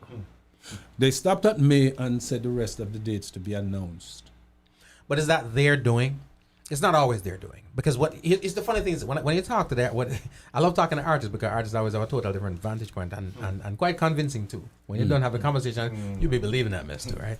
But the thing is this, the travel constraints, you know what I mean? The fact that when you're coming from overseas and you have certain things, and of course our sound was different, so our sound was pure and more authentic, so we're traveling heavier. Right? So the cost factor was always an issue. The cost factor was always an issue. And always will be. And always will be an issue. And Blackwell talked about that. And so that's something you can't deny. So there are hurdles. Don't get it twisted. There are hurdles. But the thing is, artist-wise now, the fan base, because I realize that we've lost 2 fan bases. Well, we never did have ours. We never buy music from Morning. I'm sorry. Bob wasn't going platinum off of no Jamaicans, right? True. So we didn't buy it from Morning. But we had the ears and the audience, and every album that impressed us and said, yo, it sell whatever. It was them a buy it, right? Thank you. So true. Now, what I've realized over the last 10, 14, 15 years is our content has changed. It's become dark. It's become Very overly aggressive, Yes, abrasive. yes. And I am not just talking about lyrics. There are things called happy chords, major chords, right? They refer to major chords as happy chords. If you put most music that you get from Hawaii, California, Australia, New Zealand, they're in major chords. Yes, sir. Music stimulates a certain vibe, right? Thank you. The music you get from our side of the sphere Thank you. are minor chords, right? So even just the sonics, remove the lyrics from it. Even the sonics is already a downer. And the lyrics that overlay it. And then when you put the lyrics on it now, because here's what some people will say. Some people say, I love message. But I think message is people misconstrue what message is. Thank you. Right? Because the truth is this. One Love is a beautiful song. It ain't nothing but message from line 1 to the end. Right? But I think when it comes to us and our reggae, we feel say it can't too pretty. We're not fun. We not laugh. We not skin teeth. You understand what I'm saying? Them people that when we get them right now, just being honest, when I get music and I put it in, give me some message. Right. But it needs to be palatable. And I think that It's the big ass vitamins versus the Flintstones. it is interesting that you say that, because when I look at it, G, the message is in the music, but it is music. It must be musical. Yeah. And there must be musicality. It must be pleasantly pleasing to the musical palates. Right. And if you keep the dark side of things, you're going to depress people. So true. And people don't pay to be depressed. For depression. I have asked a particular artist who was just fire burning. And my brethren from Trinidad said to me, the next day I talked to him, ask him this. He said, I'm a Rasta man, married, I have 3 children, my wife. And you're always burning. And he said, I'm an engineer. And the only thing I can think of when you burn it, you have left is ashes. What do I tell my family that stands up? That is the institution that, because I can't carry ashes to them. True. Right. That's the dark side that we're talking about. Right. And I never forget it, Leroy, wherever you are, God bless your soul for that question, that particular question. And I say that to say, until we start to realize that music, first and foremost, is supposed to uplift, as Baman say, take you to a place that the humdrum of daily living don't take you. It must lift your spirit. Yeah. It is a spiritual concept. Yeah. You understand? And until you get that and stop thinking that your job is to preach, burn, and be dark. Once you do that, think about it. You go home to your children and all of them look hungry and tired, and you come in tired and there is no energy in that house. Yeah. You got to bring something different. You understand? And that's what's missing in this. And the artists need to understand you create art, but art must be interesting. It must be vibrant. It must, when G Cole later, oh, what that? You hear that drum lick there? And that's why, like I said, some of them, when we get some of your tune, the message is there, but it doesn't stray away from feel good. Of and course. It stray away from being melodic. Because at the end of the day, you know, of course, the best era in the modern era, right? Because everybody got people don't defend artists in a different for them era, right? People don't say, half the reason why people say Bob Marley the greatest, which he is because I really them era them a defense. It's like a Michael Jordan kind of thing, you know what I mean? It doesn't matter what Kobe does, right? Yes. It's their era. But I'm Bob did a story say him never defend. Ain't you, Bob? Right? But the thing is, 90s up to about 2006. Okay. Right? I call it the one drop era. When Don Corleone, that's the right. That's the Taros, I Wayne, Richie Spice kind of an era. Every album I We come out. and we ended with Egyptian. End with Egyptian before Yes. Egyptian turned out Ras, right? Mm-hmm. Before I up chest and you know what I mean? So, You're right, I joke. because before Don Corleone, Yeah. it was the Fatis and Star Trio Right. running the place with rhythms with certain artists where you know, say when you hear them come on the rhythm, it's a vibe and a message. Yeah. You get. How you going to get You know the what I'm press saying? when a man sing I saw Zion in a vision? Jah was there to. Them kind of vibes. You understand? How you going to get the press? You're inspired. That is borderline. That's borderline. That's borderline gospel, you know. But You know it what I'm is saying? uplifting. But it is and up- and inspiring.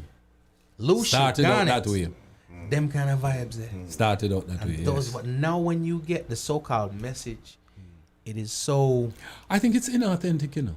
I think so too. I think that's why it's so abrasive because people are going too hard. Them, it's like Is the Shakespearean phrase "thou dost protest too much"? Yep.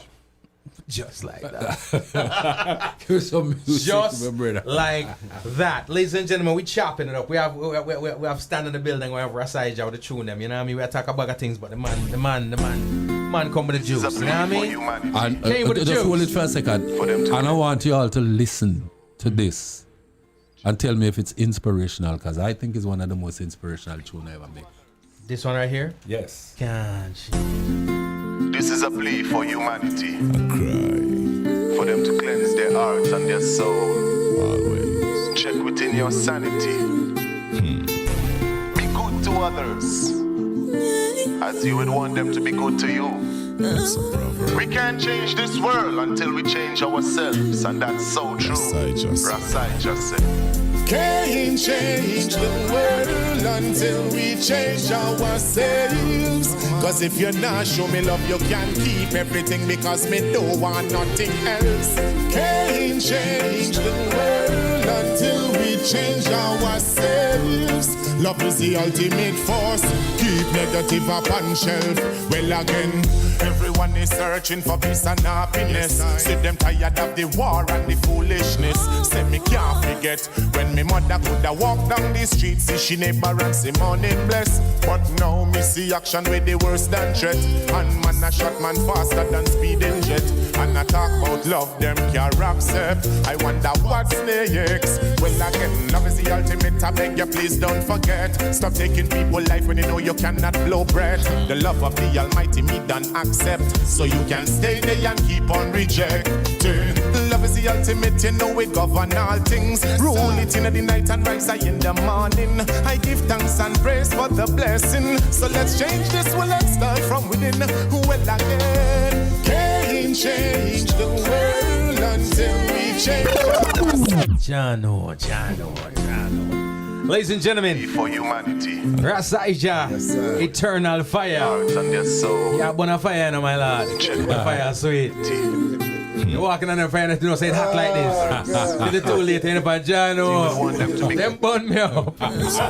We can't change this world until we change ourselves, and that's so true. Ras Ijah said. Can't change the world until we change ourselves. Cause if you're not show me love, you can keep everything because me don't want nothing else. Can't change the world until we change ourselves. Love is the ultimate force. Keep negative up on shelf. Well again, everyone is searching for peace and happiness. See them tired of the war and the foolishness. Say me can't forget when me mother coulda walk down the street, see she neighbor and say morning bless. But now me see action with the worse than threat. And man a shot man faster than speeding jet. And I talk about love them can't accept. I wonder what's next. Well again, love is the ultimate. I beg you please don't forget. Stop taking people's life when you know you cannot blow breath. The love of the Almighty me done accept. So you can stay there and keep on rejecting. Love is the ultimate, you know it govern all things. Rule it in the night and rise in the morning. I give thanks and praise for the blessing. So let's change this, well let's start from within. Well again, can't change the world until we change ourselves. Cause if you're not show me love, you can keep everything because me don't want nothing else. Can't change the world until we Ladies and gentlemen, are saved. Love is the ultimate force.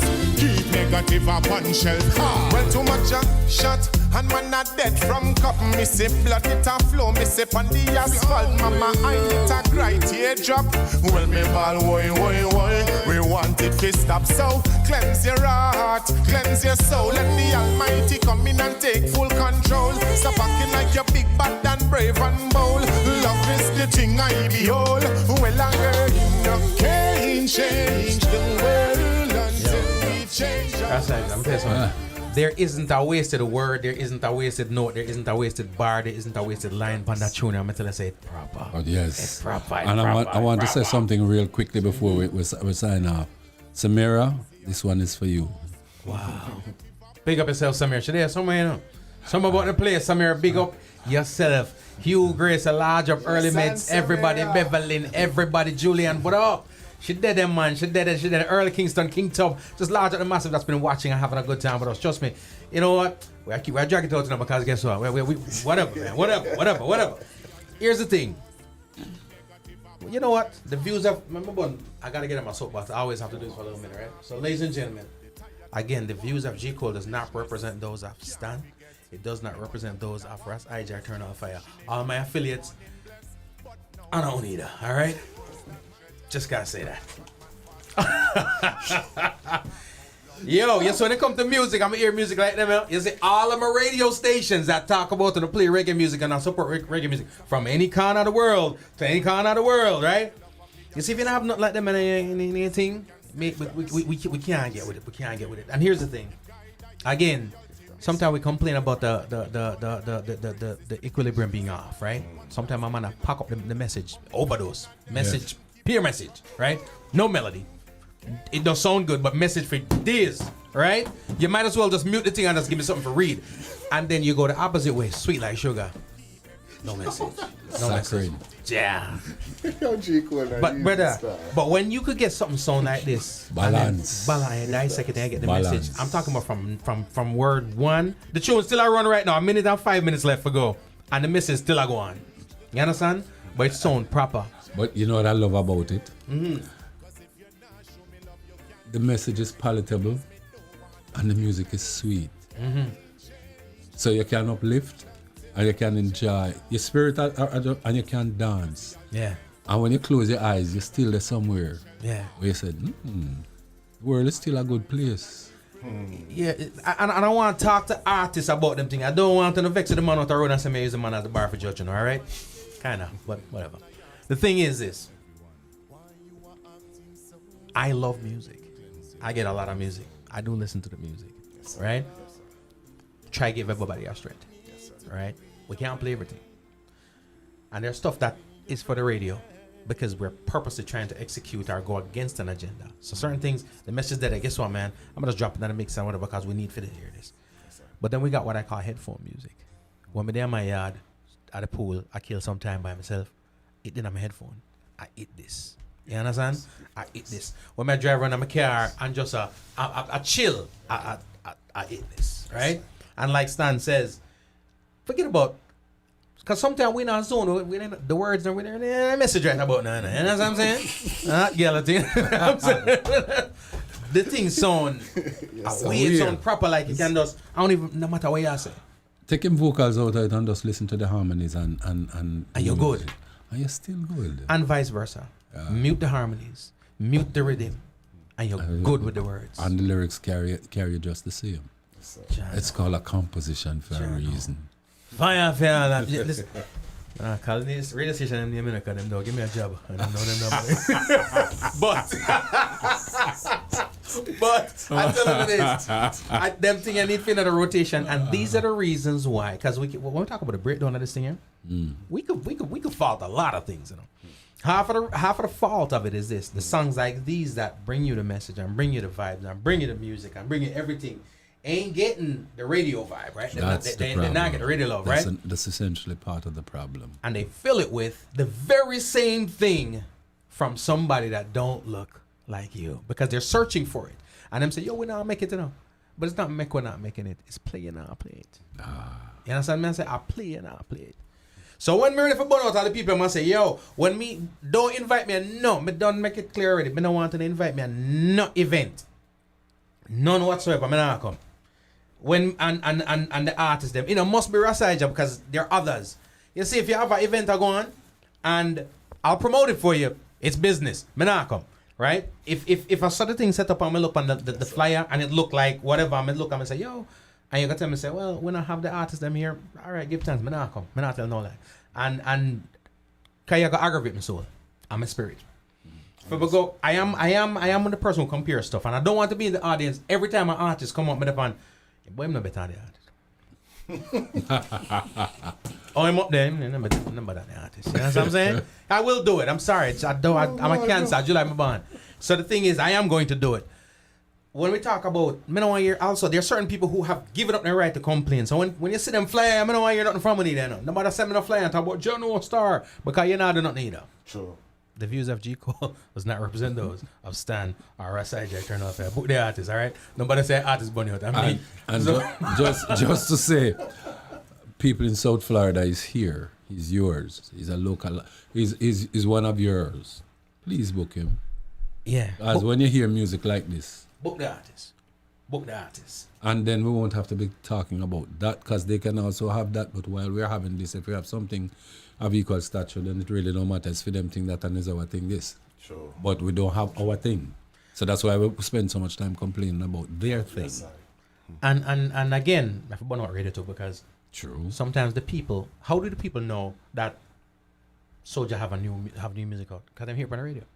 Right? And why them don't know that Ras Ijah have a new music? Because they ain't hearing it on the radio, right? And then that is us beating radio, right? Understood. One more time, the views of G. Cole does not represent those of Ras Ijah Eternalfyah or that of Stan, right? But burn out the people, the fans them know. You say, oh no? There is coincidence in the views, by the way.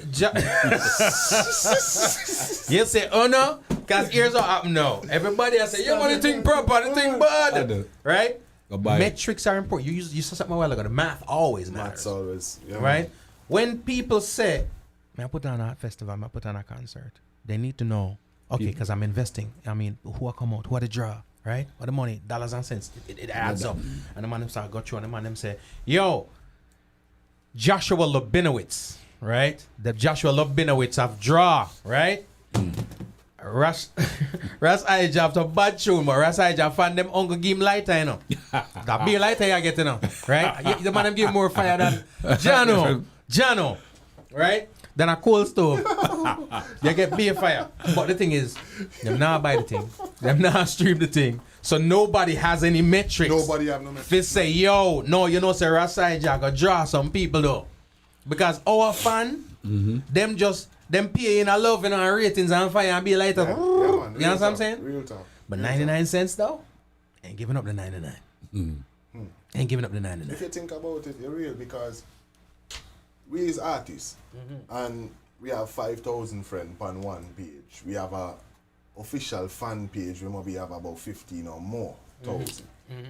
And if you get 5,000 people that can spend 99 cents on your album, Ras, or a song, that are 5,000 fans you have. Yeah. There goes the math. math. Some of me I say, we don't even get sometime 100 people to buy the thing. You know, and them want it free. Them want send me a you have a bridging, me have to buy a tune. Why me have to buy a tune and you have a bridging star? Me a burning out. You understand? Me not drop my album till March, so me have until February for burn out the whole now. Come and promote nothing. You know what I mean? Another thing. Let me go on this fire here. Hold on, Stan. Yeah.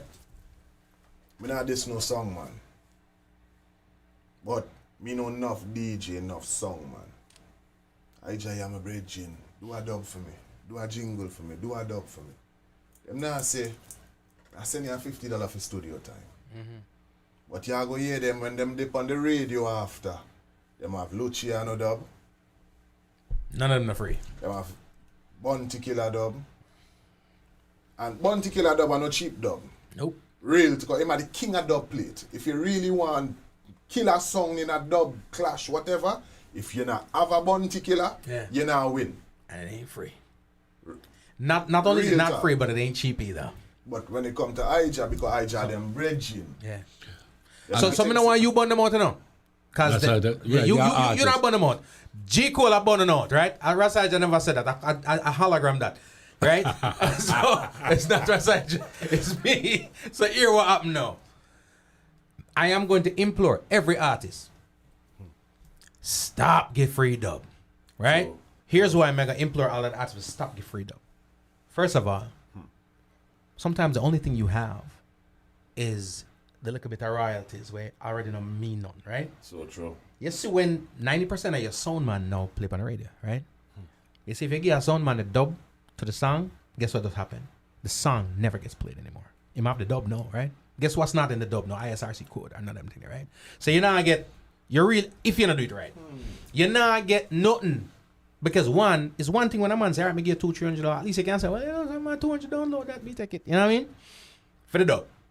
But when you gave him the dub for free, not only did you not make any money off of the song, but you just use that dub and kill your dub. Your song no longer gets played on the radio because it need hype. So when he goes on radio right about now, anytime him say, yeah, you mean Herbs Man a drop right now, it's Herbs Man dub. You understand? The song itself ain't getting played no more. Sure. So you know, shot yourself in the foot twice. Sure. So if a man going give you, if a man want a dub, pay for the dub. Yeah, man, you have to pay for it. The only way me I go give you a free dub is if you not charge people for playing a dance. So if you not charge a promoter for playing at the dance, then me won't charge you for the dub. You understand? Then it's mutually exclusive, right? You work for free and me I work for free, a free thing. Sure. Right? But if you getting paid to be in at the dance, why you not pay the artist for the dub? And me personally, my gripes, it's not for me because I'm not really have to do dub like that anyway. I've turned on most of the dub offers because I ain't with it, right?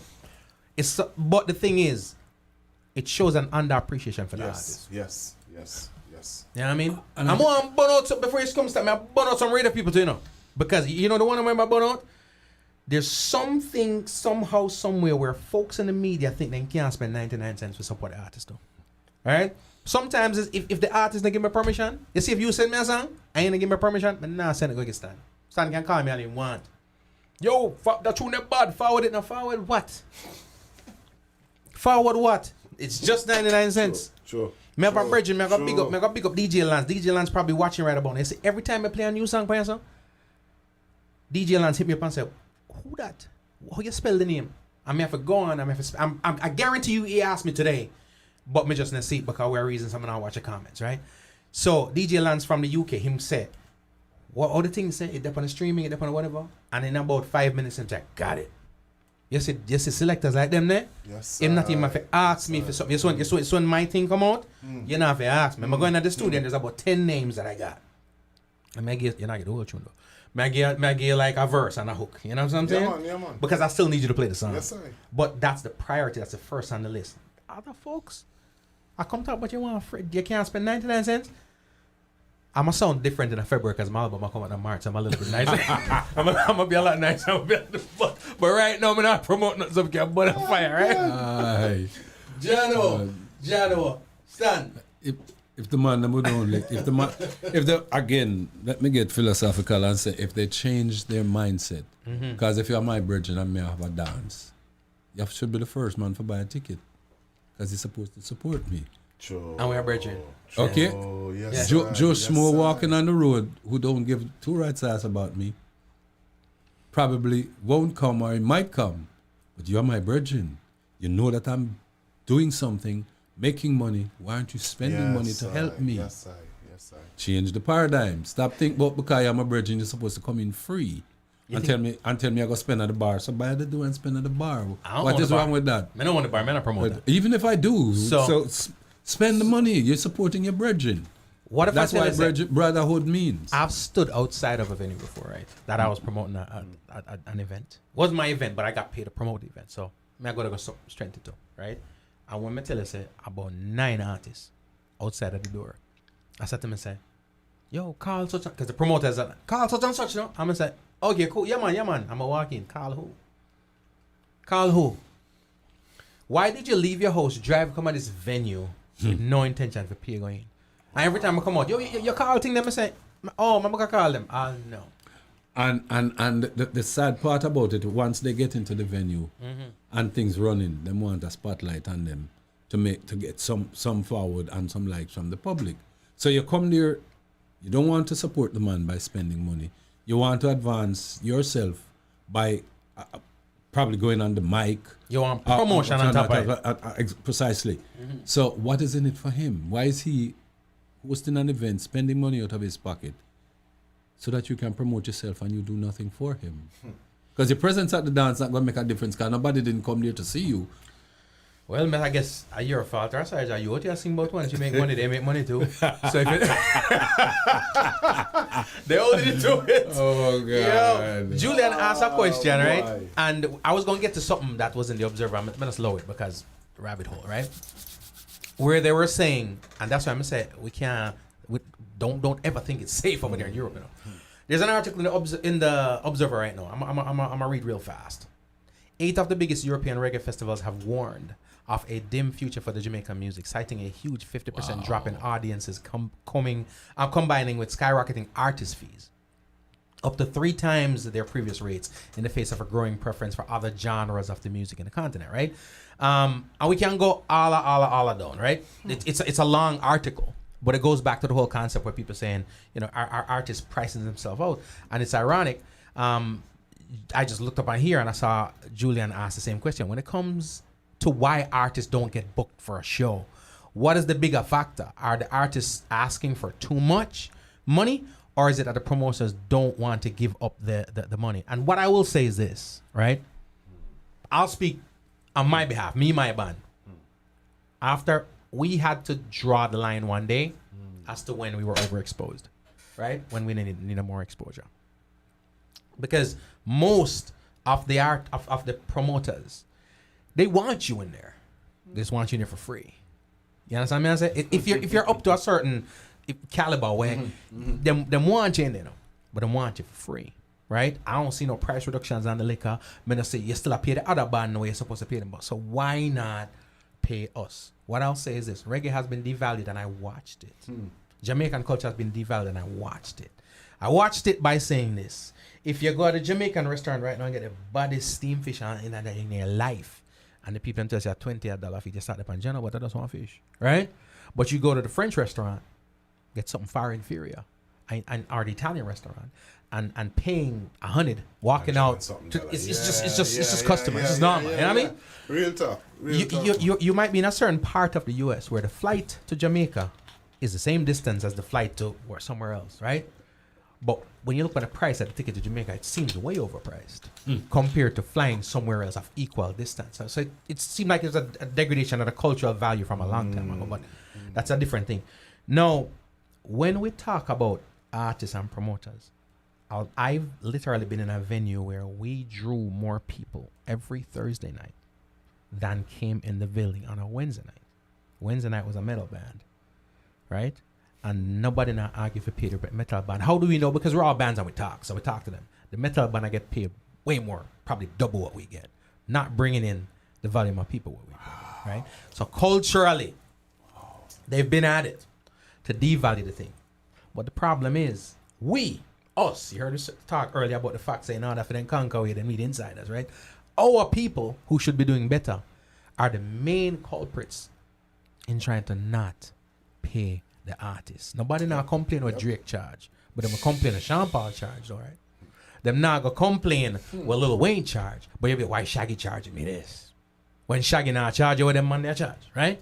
So it's an effort, and it has been an effort to devalue. But you talk to me a little bit about that, Stan. What's your viewpoint of that in terms of are the artists outpricing themselves out of the market, or is it a promoter thing where promoter don't want to give an artist his worth? It's a little bit of the second and some of the first. The artists, yes, some of them are pricing themselves out of a market. And again, I say it's the math. If you can't pull numbers, you can't ask for money, but more than you can pull. It's as simple as that. That's the math. Promoters are promoters undervaluing. That may have to do with racism. I'm not sure because I haven't looked at it recently. The last time I did something along those lines, I did a series in the Jamaicans.com where I talked to industry people about that, specifically promoters and what they look for and how they book artists And the paradigm at the time was Ras Ijah come, they say, let me see your social media pages, and let's see how much people you have, because I want to know how much people you can bring. That which is a fair metrics. What you're telling me about is new to me, so I can't comment on it, is that they will pay a lesser drawing audience band more money than a band that draws a bigger one, which means there is a implicit bias that to suggest that you're not valued. At what that one is valued. Exactly. You're valued enough to bring the audience in and make them money. You just don't earn. Yeah. You don't have the right to earn what you bring. And that goes against the paradigm that I know that promoters will say, okay, you want to ask for this? We need this amount of people, which is the math. And they never really said that. Because at the end of the day, the place packed already, so how much more people you want at the roof you want to put them on, right? And of course, you have to calculate that the promoter has a bar, which is where he really makes his money. Right. Because the door may end up covering the expenses that he laid out for the concert to some degree. Right. But you're absolutely right. I did not know that took place, and it is interesting to find out. Because that speaks to a whole bunch of other different I also things. found out what else contributed to that too, which is this. And I don't like talking about disunity and whatever, but it exists. You see that metal band? You see, if you tell the metal band no, you can't tell the metal band no, come here, go hire Spectec, right? Because Spectec not take it either, right? But if my band say, I ain't getting paid this, no, we're not coming for this. We were the highest paid band and we didn't know, right? Which was even a worse shame, right? Because we're the highest paid band. But their approach kind of was like, oh, if you don't, and I've literally heard them like say, if you don't take it, the other band will. Jamaican band. And we were kind of like, all right, well, I hit that. You know, we made a name there, made an audience there, and those people been with us till this day. Are we talking the Hungry Belly syndrome? Let's not get into that. But I'll tell you this though, it's, believe it or not, the struggle is worse when it comes to our promoters. Yes. The struggles are worse because our promoters want you to come for free. You know what I mean? It's like they'll bank on I'm gonna pay these headline acts right here, right? But shoot, we even get to the part where artists are paid for go up on show now. No, that happens a lot in New York. Where they tell you if you want your artist on stage, you have to pay me. My first Best of the Best encounter in Florida, they wanted me to pay $1,500 to do one song. Wow. And I was actually going to be behind the opener. The next person after the opener. When hardly anybody was in the facility. Yeah, and I had to pay $15. They wanted me to so pay $1,500 so you can perform for the security guard. When I went to California, the first 3 trips. On the 4th trip, I had to let them know, no, man. Because, the first time going to California, you don't know the lay of the land. Right, and I was going to San Diego, which is like, they say it's the roots capital. You know what I mean? So, not knowing the vibration and the movements over there, I booked my own ticket, paid for my own hotel and everything, and went out there. And the promoters say, this is how much I can pay you, but you have to pay the band out of it. Mine, the people that performed after me, they come on the stages on the cover tracks. From Dennis Brown, go straight back to Bob Marley and Gregory Isaac. Not one original song. Some other second and third attempt, different venues, but the 4th one, them say, yo, we want you open for Sister Nancy. I hear the name, I know she gone full the place because she's a regular out there. Yeah.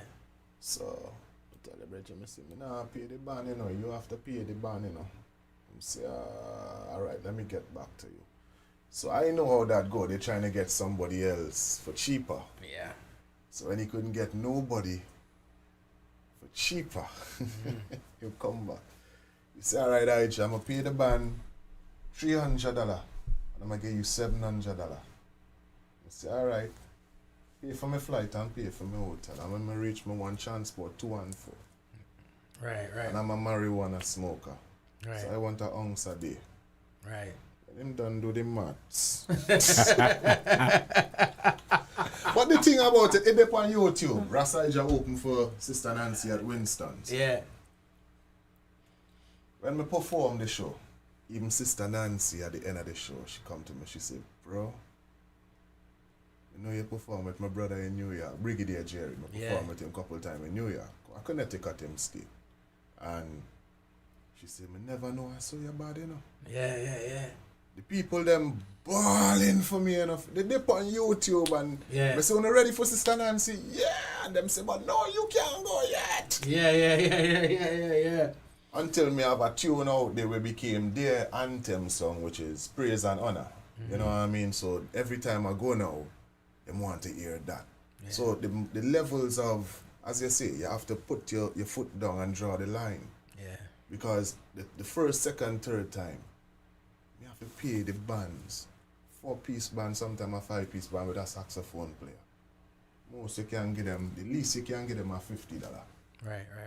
You know, them live in the area too, so them glad to come and the exposure and whatever. Yeah. But when it started to come more and them say, you better charge a little $200 extra or whatever, because the time span them what we perform for.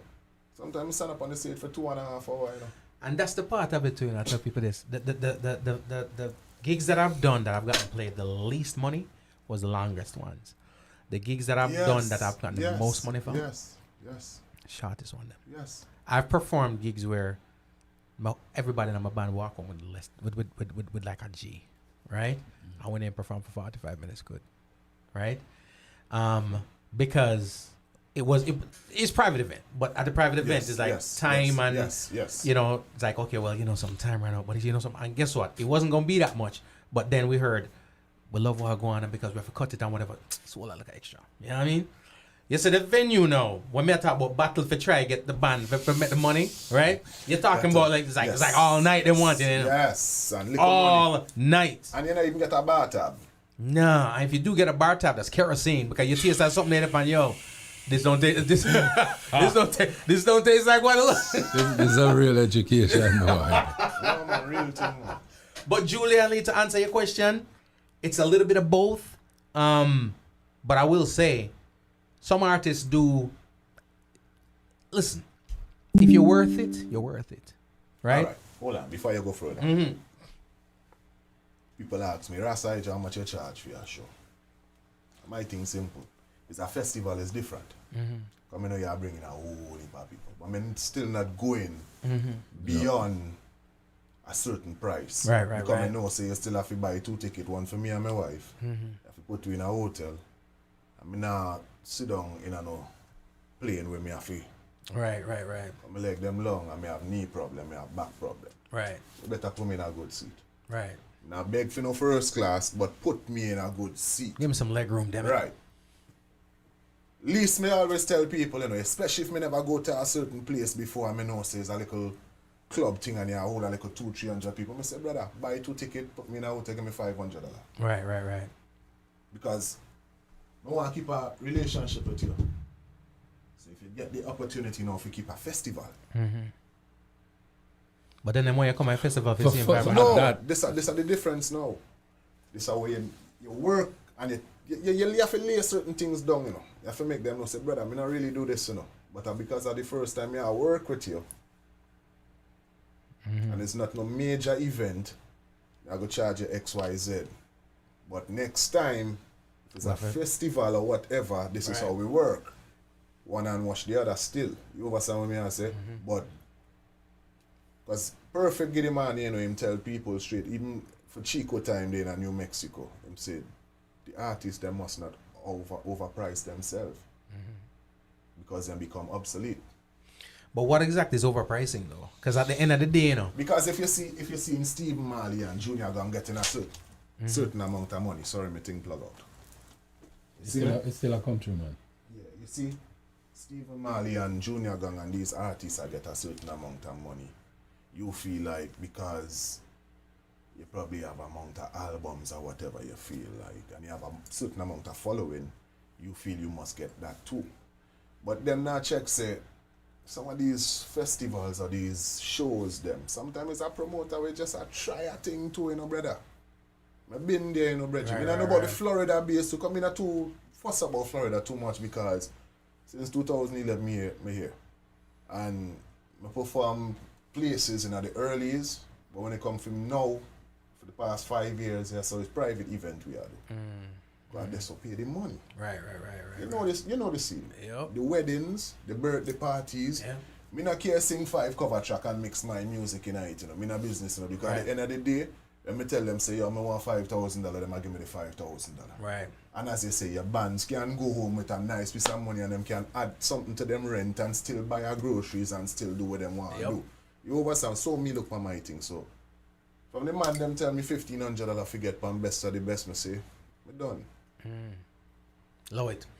Me not force myself up with nothing in Florida. We reach out to the Marleys many times to get on their event with them, keep here. The Marley Cup. All them things we try get on them thing and them why you? Same thing. Right.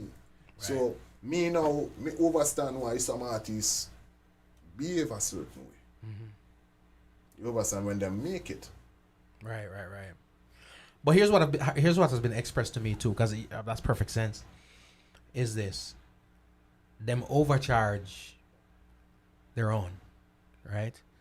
But for certain ends now, when the other man say come, them now overcharge them. That. You understand? So that's kind of it's a slippery slope, and where you go?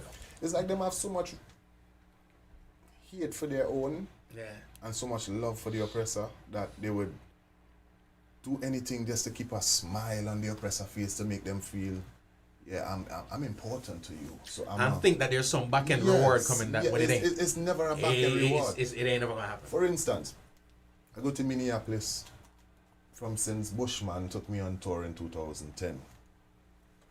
And we went to Chicago first, Wisconsin, and then we ended it off in Minneapolis. And after New York, Minneapolis became like my second home for performing. We there 7-8 times a year. Wow. Performing. Big venues, small venues. Don't matter. And me have a brethren who is a promoter, don't get me wrong, he's from Germany. But he live in Minneapolis. And me tell him straight up, you know. It's not because you think say me and you cool like that. You understand what I say? Me not charge you when I'm supposed to charge you. No bridging thing. You understand what I say? And when my other brethren them from the islands who live out there now come link me, and them me get a discount. Right. You know why?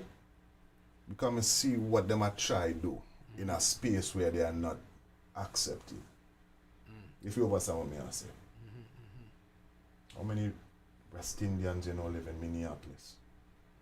That's on a big, broad scale doing big things where reggae is a place people want to go Minneapolis and perform. It's not like that out there. Chicago, it ain't the spot. Chicago have the Wild here, which is where we perform on these places. Rest well, the Ethiopian brethren who didn't own it died, and the oppressor them took it from him. And that's been something in years, legendary spot. So these are the things now. To get in the Wild here right now, you have to pay to get into the Wild to perform. Wow. Yeah, and the big acts are not getting what the Ethiopian brethren would have paid them. So, if you were at 5,000, sounds like the same people that own the flyer, man. Sounds like the same people that were creating the flyer. You have to set your standard, but don't overset yourself. Yeah. Don't overset yourself. You know what I say? Be respectful with your standards. So, because word passing of it, promoters is like a unit, you know, like a clique. Yep. If them say G. Cole is have attitude and I can't work with him, and everybody, every promoter know, you know, brother. Every promoter saying him might get attitude when they don't really know. They just heard it from you. Not true. You see me? Not true. Because I've been there. Yeah. They and here's the thing too. I'm be honest with you. Sometimes it is a way of knocking the brand down. Sure. You know what I mean? Them talk about the artist. Ladies and gentlemen, listen, we can't go on. But you're what we're going to do for the masses of them now. You see, because the people them say, boy, John Star, G Cole, me can't afford it. So, why give them a one tune? I drop out one with him, all right? But I'm telling you something. So now artists come on the town, go support the artist. You see, you promote even. Pay the artist. You know what I'm saying? Right about now, I drop a rhythm for the people. You ready? You ready for that, brother? Yes, sir. Bless up my daughter, sir. Anytime, you don't know. Bless up my wife. Same way. Bless up my mama, bless up my papa. Oh, bless up the whole GF Records family and team. You see it? I see. Ladies and gentlemen, we have dropped something special for you right about now. Ras Ijah Eternalfyah. I get him a little something, you know what I mean? Just one though. You know what I mean? Call your people and let your people do what they're supposed to do. Buy the tickets. Let's go. Sensei, me. To all herbalists, I want you to listen to this. Well, this is Ras Ijah Eternalfyah. I want you to put my marijuana on the ganja. You see? Sure. Now if you feel something wrong with your structure and you don't want to visit any doctor, just come and check the herbalist Messiah. Cause I'm the herbs man, well.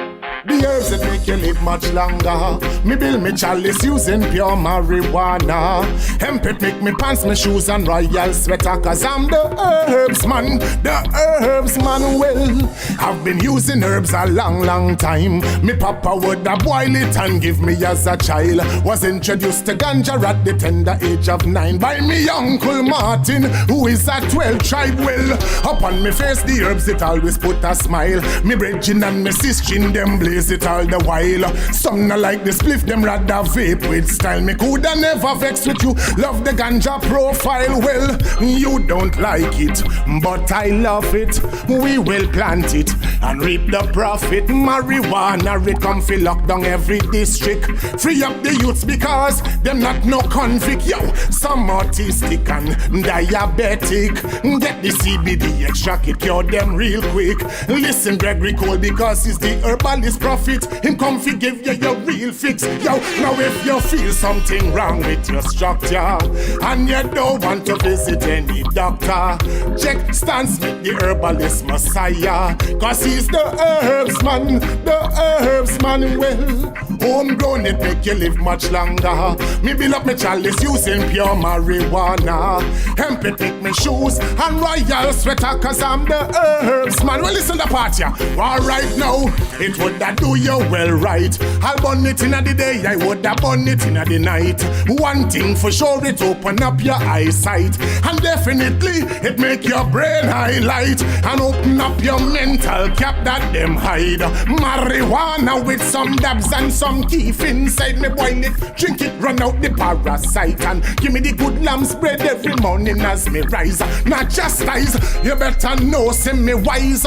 I will never ever stop from bun my collie. Me na mix up with no cokehead boy and them folly. Well, pass me the herbs, give it to Sue and Al Sally. Marijuana from the hills and the valleys. Alright, listen, it brought me close to Haile King Selassie. Woo! Wanna better listen, Rasta. I just come here, Sophie, burn up all the imposter. So now if you feel something wrong with your structure and you don't want to visit any doctor, check the herbalist Messiah, the herbs. The herbs that make you live much longer. Me build up me chalice using pure marijuana. Hemp it, listen, some day a bingy party now. 1, 2 order we say, chop. We come to blaze it in the morning, in the evening and night time too. I don't have no problems with it, and I don't really care about you. Cause when I burn my marijuana, tell Babylon me bring it on every corner. Man a Rasta man, me come fi burn up in farmer. Nah mix up with nothing name white powder. Yo, homegrown weed is so loud. You can smell it so far in the crowd. Yes, I am a Rasta man and proud. I am a herbalist, herbs man. Hear this when me say. Now if you feel something wrong with your structure and you don't want to visit any doctor, check Stan Smith and Gregory Cole. They are the herbs man. Sure. The herbs man. Why? Boy, boy, boy, boy, boy, boy. From California to Minnesota, I tell them from Jamaica to sweet, sweet Florida. Yes, in a New York area, them say, hey, yo, Ijah, give me some of that sweet sensei mania. I say, hold on, me brother, hold on, sister, sure. Hold on, sister. Me say me coming over. Make sure that you have the bubbler. The child is there, yes, bring it for us to know. So if you feel something, now if you feel something, you better listen. Yeah, man. You can't ignore the sweetness of the music, man. Jano, ladies and gentlemen, Ras Ijah Eternalfyah live and direct. I tell people all the time, these microphones go up, I don't do nothing else but press play, alright? So if the artist can't deliver, is what it is, but the artist did what he did. One thing I learned just right about now, and I'm going to clarify something, you cannot come check me for the herbs. Stan might be. The man says, Stan, you can't check Stan. G-Cole ain't got no herbs for you, alright? I'm just saying. I'm just saying, she ain't got no herbs, man. Yo, proper. Give thanks. Proper, Stan. Yes, lovely. Proper. Yes. Some artists can give it to you on the track. Some artists can deliver live. It is evident and obvious that the artist can deliver live. Again, make sure say when the artists come to your town, you see me start talk like this is serious things. You know what I mean? Accent switch up and everything. You know what I mean? Got to be massive in London. You know what I mean? Make sure when the artists come your way, you're gonna check out the artist. You know what I mean? Stream the artist music. Buy the artist music. The streams is cute. The downloads is sexy. It's only 99 cents. You know what I mean? My lord, drop your social media for the people that Yes, can follow. official Ras Ijah Eternalfyah. Also, it's the same thing for Twitter, Ras Ijah Eternalfyah, number 7 itself. Just Google Ras Ijah Eternalfyah. Spotify, same thing, Rasijah. Eternalfyah is spelled with Y, F-Y-A-H. So, just look for me everywhere. You'll find the music on every platform. The latest album release was Crisis, which was in 2018, and the last song release was Herbsman, which was last year, or year before. Sorry, my bad. But we have a new album coming forth named Once Me Make It, which is also an EP, 10 tracks, 3 collaborations. Then after that, we have Herbsman album coming forth featuring Lutan Fire, Anthony B. Norrisman, Aya Ingi, Isaac Faith, some other upcoming artists, couple artists from Trinidad, same General Grant, and we also have Mega Bantan dip on it too. After that, I'm promoting an album for my daughter titled Sahai, so stay tuned for that. It's going to be truly uplifting, just dedicated to my daughter, so stay in tune. Ras Ijah Eternalfyah. Bless up Homegrown, bless up G-Cole, bless up the elder Stan Smith for making all this possible. Give thanks again, give thanks to Farai, give thanks for his love, give thanks for his compassion, give thanks for his mercy that endures forever. Be aware of the signs in these times and stay closer to each other. Be a brother's keeper, be a sister's keeper. Love conquers all. Love is the ultimate. Please don't forget. Mad. Sir Stan. Yes. Talk to the people where them can find you also.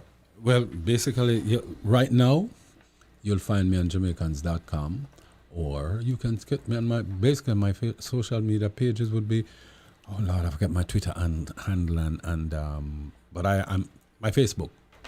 Okay. Stan Evans Smith and Winston Smith MBA. Both of those I use, and my Instagram also. You'll find it right on my Facebook page. All of it is there. I don't use it as much as I should, like people like you. Yeah, you need to get on it some more, Stan. You got to get on it some more, man. I'm just saying. You're right, and that's... Sometimes people say I avoid it on purpose when I see the post, man. That too. That too. Nah, but if it's one thing, every time I see the item post something, I stay in tune. Yeah. Because remember, it's true. Ferna Brenna, I know the eye too. Yeah. Before Stan. Yeah. Link it. It's Ferna been trying to bring me here. For years. Yeah. You know what I mean? So it just... And through my transition of moving from one place to another, it never really meshed. Brother, let me tell you something. I haven't been to the studio for like 2.5 years. And just last week, I went by Phil Watkins. And I did the collaboration for me and Lutan Fire. And to feel what Kiss him say, me not lose a percentage of the gift, and to me feel like I was rusty. Right. You know, 'cause you know when you stay from the studio for a little Absolutely. while, you feel like you lose Absolutely. a whole heap, you know, but as it's embedded in you and you're gifted with it, Yeah. you just have to reactivate it, man. Jano. I'm excited about new stuff coming out. Yes, sir. And Well, Jano. I'm glad for the opportunity to come in because you've done my show in New York and I've done yours, but we always did it remote. So it's a pleasure coming in here, face to face, and of course you're full of your card them. So I wonder which one of them are going to be the joke or the ace, but that's for a different time. Virgin, give thanks, give thanks. Pleasure. You know, and South Florida, thanks for welcoming me for a couple of days. Went to the People's Profile Award last night. Good event.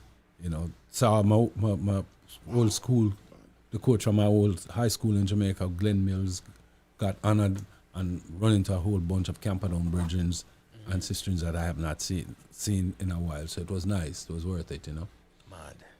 So, give thanks. Nice. Ladies and gentlemen, I want to first of all thank everybody for listening from near and far. Those people, you know, on the Jamaicans.com platform, those people on the Homegrown G Code platform, all those people in Radio Land, Costa Rica, everybody, thank you all so much, man. And just remember, subscribe to the podcast. It's available everywhere. iTunes, Spotify, TuneIn, Stitcher, Google Play, iHeartRadio, Radio.com. This episode will be up real soon. In the meantime, tell your friends to go check it out on YouTube or right here on Facebook. We got to go. Nakikinika sa música, Homegrown with G. Cole. Estás escuchando Homegrown con G. Cole. 您现在正在收听的是 Homegrown with G. Cole. You're listening to Homegrown with G. Cole. The Zoom thing, but why? Hold on.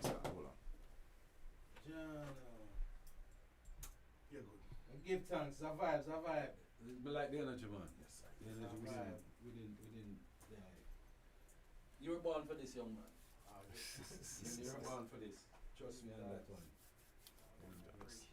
Bless man. John says, how long are we try?